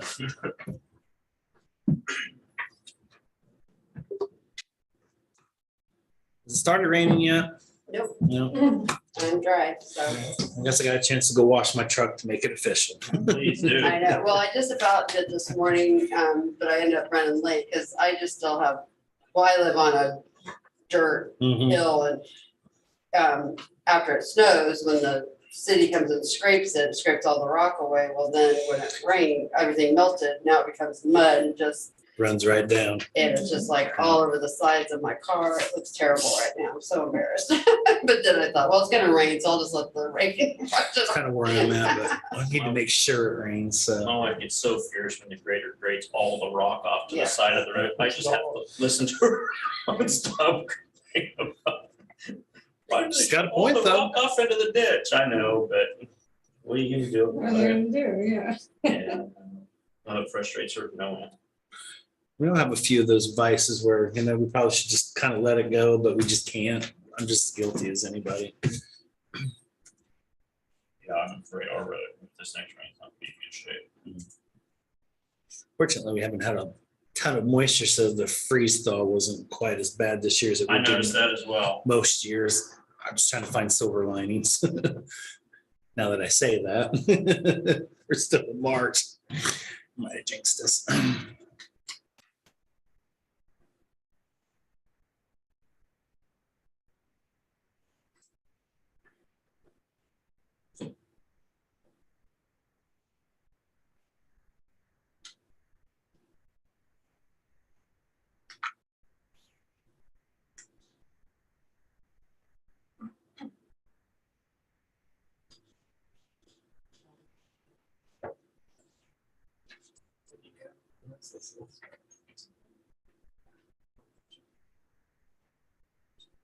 Small board meeting be long today. Gosh, I would think not, but I don't know. Was that one executive session? Yeah. How long we discussed this salary survey would rather be the other one. Yeah, I think this would take some time. Thought that was interesting, but didn't give much detail, you know, read through it. Okay, here's the pay, okay, so what's the increase? You know, Yeah. It doesn't spell that out. I think a lot of those tend to leave that to the agency they're servicing to figure that out. Instead of just laying it out, you know what I'm saying? Oh, no, I'm guaranteeing they got it calculated. Oh, I'm sure the department does. I was gonna say, nice you said it. I know, it's really good to put your expertise down. I mean, the information in My there is pretty grandma accurate. It was always last minute, it was always like. Some useful finally data. being Throwing stuff like wherever I could possibly put it. You know, like we discussed, it's Started off everything we well, already then we know, had like. just what's the dollar figure to it. It's, getting stuff on it, just like,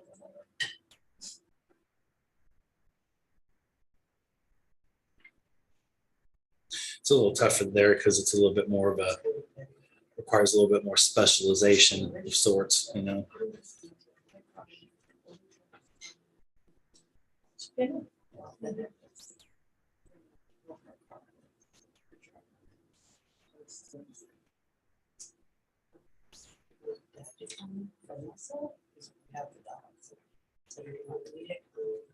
I should choose.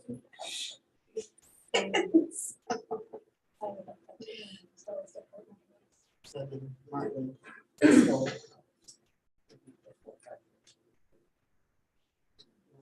look to come back.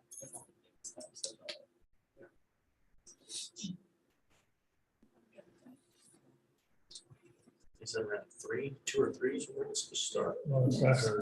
I heard there was a chance that the larger part of it's later this evening or night. Mhm. About a quarter of an inch possible today and maybe up to an inch tonight. Really? Mhm. Good. And maybe another quarter of an inch of mixed precipitation. Think of that as you will. High winds, it sounds like. A chance for thunderstorms overnight. Ready, great. Wait, Charlotte. Shiloh Hager, Riley County Treasurer. I'm here to, well, when I wrote this card, I was here to request one position, but it seems like lately, as soon as I hit the send button, something else happened. So, as you know, we promoted Susan Bryan to the clerk analyst 1 position, and so now was here to ask to fill Susan's now empty position with a customer service rep 1. You know, as I've said the last 3 weeks now, you know, we just need to keep a full staff at that front counter.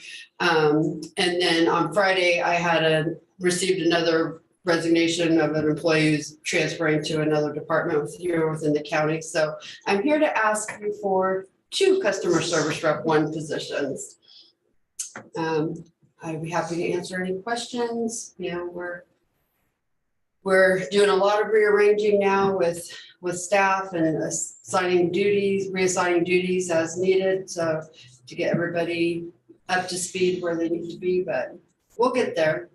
But we just need to get the bodies in the door first. So that's what I'm asking you to ask for today.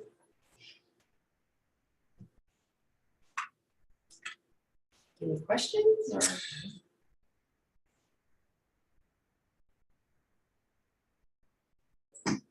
John, you have a look right. The gears are turning, but they're not turning for any tangible reason. Yeah. I'm just trying to figure out here how we could best assist you moving forward, because I feel like most of these positions are going to stay open. I just don't have an answer for that. Sure, So, no, I understand. and I do understand how important it is to keep up with customer service here and assisting with the duties and the functions that requires. And it's not easy to deal with customers sometimes in that regard. So I just don't know what the answer here is, but I guess we keep trying, I guess. Yes, You're the primary contact with county, Mhm. you know, Mhm. the office. And I would just probably add from the HR perspective, I do think we will fill these positions. It's the longevity that we Right. have a hard time with. So, Retention, yeah. because we just can't stay competitive at less than $15 an hour. And I know no one wants to hear that, but it's everywhere, you know that. So we just have a hard time being competitive long term. It's been for 2 years now, at least. It seems like it's just been, like I just told Catherine this morning, I have never seen such turnover. And you ask any industry right now, and they're all saying it. You know, there used to be more value. I think a couple things. Some people just don't want to apply to us because we're government. Some people have a negative connotation of even local government and aren't interested. But then retirement benefits used to mean more to previous generations. Others don't really, especially the young ones, see the value in that nowadays. We don't see that value is even going to be But there. you spoke to it last right, week, right. and That's so, the issue. You know, that's another thing that I think used to help stabilize us somewhat, but at the same time, we were more competitive on the hourly scale. And that's an issue, as you know, I'm beating the drum again, but I've been saying it for a long time now. We have to get more competitive overall hourly. I do know that there's entities, including my place of employment, that has really worked hard to do that over the last 6 to 8 months. And they've worked through their entire pay scales and the entry level positions. Even in some instances, a 20-30% increase aren't drawing interest, just aren't drawing interest. So while I don't specifically disagree, I think comprehensively there's well more to it than that. And you're going to have to understand that and incorporate that into the process as well, because what's going to end up happening, and I was talking to Elizabeth earlier about this, is the public service side of the public sector is really going to suffer this, because you can't incorporate this into profit or to your means, because that's just not how that's not how we operate. And when everybody else is getting into bidding and salary wars, it's going to be hard to survive that. It just is. So. Yeah, so industry I came from was in the exact same situation, right? They, since I've left, have increased their wages, and I've been kind of tracking that as well. But there are jobs that are also just really hard to fill. So, some of those physical labor jobs, for example, are a lot harder to fill than Shiloh's position. And I've recruited for both, in mass quantities. And so I do think if we could get competitive salary and add those life balancings, and you're right though, McKinley spoke to it. I mean, they are the front line, and they do deal with customers, and they give the impression to the whole community. So we have to make sure we do have quality people in there. It's not just about anybody that'll sit in there for $15. So it kind of takes a unique person to be able to deal with some of those stresses. I'm sure. And they're investigators, they're I'd helping growl to customers people along. myself, probably. You want what? That'd be good for a while, maybe, yeah. So don't apply. Yeah. Yeah. No, you don't want to be there. Well, it's tell a people quality of I've done life thing that It is people look at in the market, Yeah. and they look at the whole community more than necessarily retirement. Because I think anybody that's young, when I was young, I didn't think about retirement. I wasn't qualified. It was where you can get childcare, decent housing, all those time off, work remote, all those things are really important. Yes, the flexible work schedule. And to Rich's point, I think maybe there's been some of that for a long period of time with people who specifically didn't want to work for government. Mhm. And now I do think that still exists. And there's a whole group of people who never thought about working for the government. And we've never had to market. We've never had to say, these are why it's great to work here, right? We've had a steady supply. We've had people, previous generations that were telling enough candidates to be able to come in. And now I think we really need to say, hey, have you thought about working for the local government? Here's the benefits of that. And I actually just sent an email to Rich, Vivian, and Michelle saying, here's some 5 things about how can we promote these at the county, the quality of life, the benefits that we have. How can we promote these things? Right. So, I mean, it's all of those things you're talking about. We have to have daycare, we have to have housing, we have to have pay rates that support the quality of life that people want. Right, it's expensive to live here in this community too. It really is. And That's also the balance with Really? salary sometimes, because if you raise salary too much, then you're raising taxes too much, and you're ended up just paying it back, and you're really not getting anything out of it. So there's a balance in that equation. Yeah, there is. I'm not saying that you just leave it flat, but I'm just saying there is a balance with that makes it almost null and void in the end. Yeah, I wouldn't say it's null and void, because that's something commissions have struggled with in the past. Every time we've done a study, and everyone that's come back and said, your cost of living is higher than Johnson County, Yeah. Kansas, and you've got to pay appropriately, like it or not, if you want better employees, and that's the truth. You ask anyone that's coming to move here to buy a But house. that's the difficulty with particularly the local public sector, is in order to do that, you have to increase the one entity that actually accomplishes that quality of life for low quality of life. And it feels like you're always just chasing your tail on that. And the other thing is, we've talked about quality of life, and Elizabeth and I, and previous to that, Cindy Galante and I were talking, and I've talked with Shiloh about considering, a 4 10-hour day schedule. That is something, that doesn't cost the taxpayers anymore.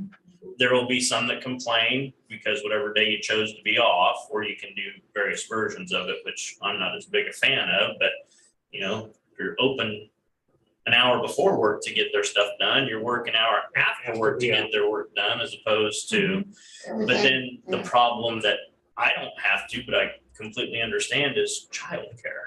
Those that have children, what the heck do they do is, I think, the biggest obstacle, if you can even find it. I'm not sure you can even find it. And so we're talking about that. We don't have solutions. We have things to talk about, but quality of life and the younger generation has become clear. That is work-life balance, more time off.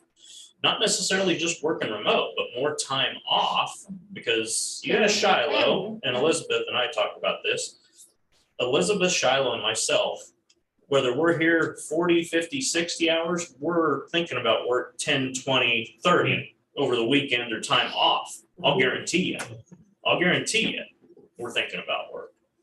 And so I think some of us my age, I was growing up in a generation where you work nonstop, and I think a lot of us older people are now thinking maybe the younger generation isn't so wrong. Why the heck did we work our entire life away?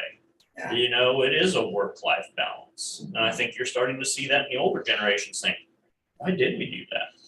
And now it's not necessary for us to do that because we have put in the time and we do have the resources if we rethink and replan that. And I think that's what's happened with COVID is that group of people exited the workforce and then realized, I don't really need to go back. I'm done. You know, I've done everything I can do. And there's such a large number, disproportionately speaking, that did that. There's not enough to back it back up. I mean, all of you can probably tell the same story, but I've been working since I was 8 years old. Well, sure. You know, following and driving a 1950 some pickup that was manual shift that I barely weighed enough to pull in the clutch, following a swather for my uncle. That was practically brand new at the time. You know, with a steering wheel this big that I could barely turn because I wasn't strong enough or weight enough to turn the thing, you know, but the younger generations haven't done that. And it gets back to, you can't find, and it's been for decades now, you cannot find people to do manual labor. I know several business owners in town, and my wife, just a friend of ours, is co-owner in Prairie Stone. And she just saw where they posted $18 to $24 an hour to start. We won't find any seasonal workers this year, commissioners, in the Parks Department, Road and Bridge, because that's who we're competing against. And that's, once again, the private sector can adapt to that and do that, whereas the public side can't really do so easily. Well, the other thing, talking about retention though, they've also, people are taught now to expect to change up. If you don't change, you know, that's the way you get advancement. You every 4 or 5 years you need to move because you get a bigger raise to a new job than you do the existing one. And even in the career stuff at K-State, they tell them, you know, this is how you do it. You after so many years, you need to keep looking and moving around. Which we can provide, right? Commissioner Folke has talked about succession planning. We were talking this morning about career path, right? Which I like to kind of think about career pathing. And so, you know, on a study that we were reading, the first it was salary and then it was career pathing right behind it. So where can I go? What are my options? It's not obvious to people. We need to lay that out for them and say, here's a really great career path at Riley County. And we just haven't had to do that in the past. Well, like these clerk or your entry-level clerk, you know, if we could lay out a career path, if you do so many years, you can get here, you can get here. Right. And, you know, that's It important. exists. It's a slower path than maybe everybody wants to take. That's the key. They're more impatient than the other generations. They are. They're more impatient. I mean, they're not going to wait 4 or 5 years like we were willing. That's because they got to kind of do it now. I mean, like I mentioned last Monday, we don't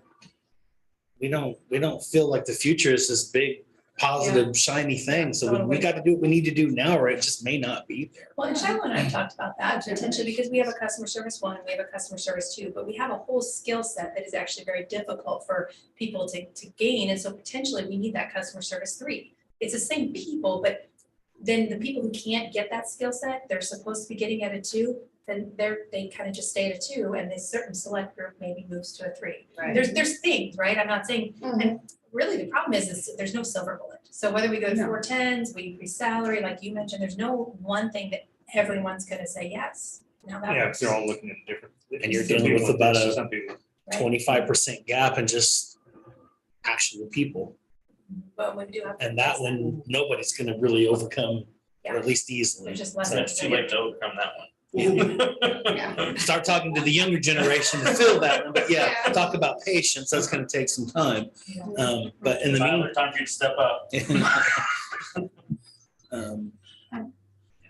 Have we ever, and this, no, you've probably heard this before, have we ever looked in the county or considered doing some sort of a child care facility for our county employees? So that came up in our department head discussion.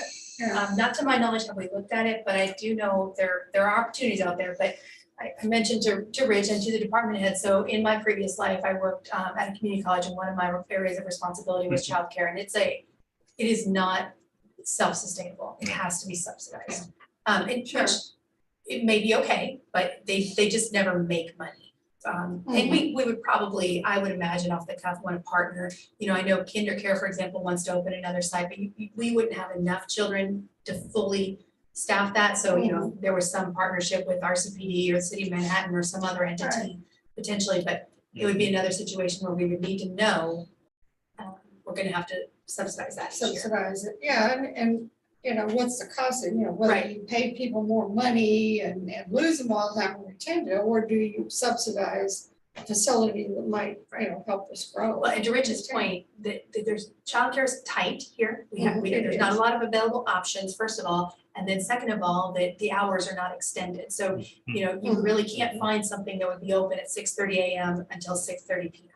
If we would move to like 10-hour days at some point in the future, that would be limiting for a lot of us. And that's, of course, when they're older, the kids can, a lot of the schools have After school programs, right? For those younger kids, it's not. Does K-State still have theirs? I thought they'd done away with theirs. They had started one there for a while. It's still there, but it's been, that's actually the school district, KSU Child Development Center. Yes, it's still there, but it's kind of a shell of what it once was too. Yeah, I knew it went through some difficulties for sure. And they had a pretty good, particularly on the infant side, a pretty good setup, and it's just been kind of reduced. The first thing that needs to be done with all that is they need to re-regulate it in a manner that's fitting. It's just so tight on everything you have to do in licensures. I understand bits and pieces of it, but you make it so cumbersome at the beginning, it's pointless for anybody to do, whether you're public or private. It's not conducive. So. Well, I think we have internal assets, internal knowledge on that, so we need to bring them in. I did reach out to the health department when we first started talking about this and just said if they had any general information of what the hours of daycare and what's available and the percentages of spots available, and they didn't readily have it, but so I can't give you hard numbers in our community, but just talking with people, it's limited, but I mean, we would need to have those conversations to even figure out if that's a remote possibility. And then, you know, teaming up with another established organization. And maybe even it's K-State. I mean, Maybe the K-State, yeah, because they're run out, they don't have a lot of money over there anymore to spend on those kind of subsidies. Right, and obviously the participants pay, but there's just, you know, it's just impossible to pay the full amount and actually all It's these really things. expensive. Yeah. Private ones are. It's a mortgage payment. Around 600. Yeah. a week. It's a mortgage payment a month. Yeah. That's what it is. Unreal. More. I know somebody that I work with, I've worked with her since I started there 7 years ago. She's quitting to take a different position, taking a $2.50 pay cut. Because they've got 2 children. She can work at home in the morning and the afternoons, do administrative stuff, and then on site, and she can stay home with kids. Yeah, I think that's That's more than a $2 an hour. That's a pay increase. Yeah, a large That's why I pay, think part of a non-taxed pay increase if you really want to incorporate it correctly. True. part of the loss of people is too, like COVID, they all stayed home and they went, you know, I don't need to go. I can make it The work. the childcare was eating my whole salary. If I come home, I can do a little few things on the side, we call side hustles. You know, there's other little things they can Other do businesses. without having to be gone all day. But Yeah. that's reduced the number of employees too. Right. COVID kind of made people think, oh, I don't going out, I can make this work just from home. So It's true. a lot of things coming together. Mhm. A lot of different variables that kind of got worked into, I guess, one pit that we're at this point in time. It's called a rock and a hard place.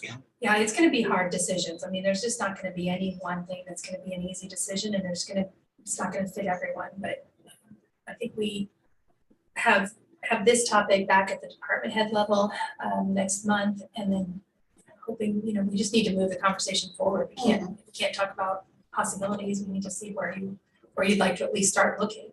And our hands really gonna be forced with RCPD and the city of Manhattan, because like it or not, those are other local units of government that are going to be paying, I would imagine, going to be adjusting their pay. And I know both of them expect a significant one. And you can't say that we aren't directly competing with them, for sure. I do is they have all the same benefits that, the benefits are all basically equal, you know, I mean, that's, you can't. Exact same community, exact same housing.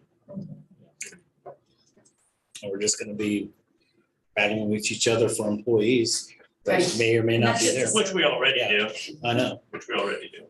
That's why sometimes I have a hard time thinking that all these positions are, all of them are gonna be ever really filled appropriately.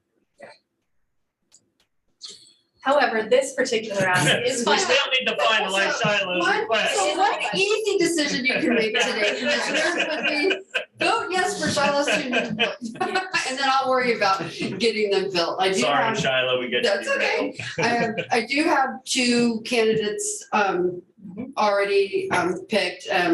Once you click the button and say yes on this one, we had interviewed one, so we have a 3rd one that, and then that we're wanting to make an offer to. And then now I'll be looking for the 4th one, so. So do we need a motion? Yes, we do need a do. motion. Okay, I'd make a motion to fill the open customer service positions in the treasurer's office. You said positions. Mhm. Okay. Yes, both, please. Okay, I'll second that motion. Been moved and seconded to approve the treasurer positions.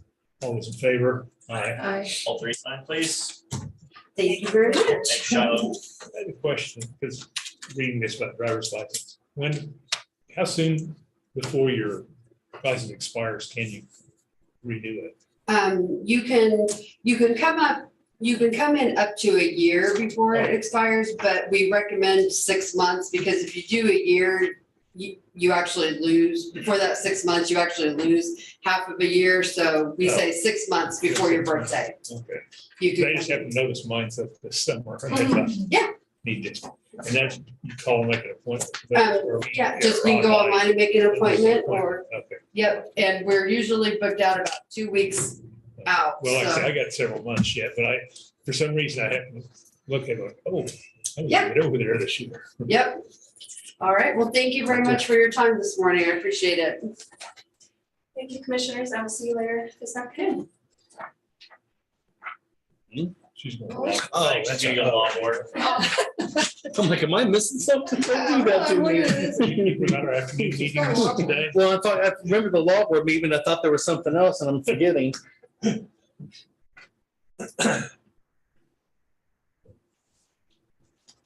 I gotta look on my phone and on my, Yeah. because it just doesn't work anymore. Yeah, I live by my calendar.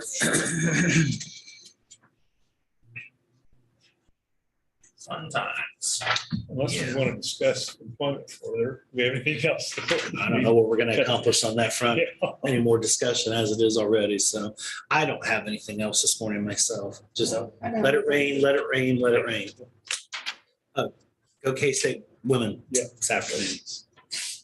I'd make a motion to adjourn the March 21st meeting. Second. Been moved and seconded to adjourn the meeting. All those in favor?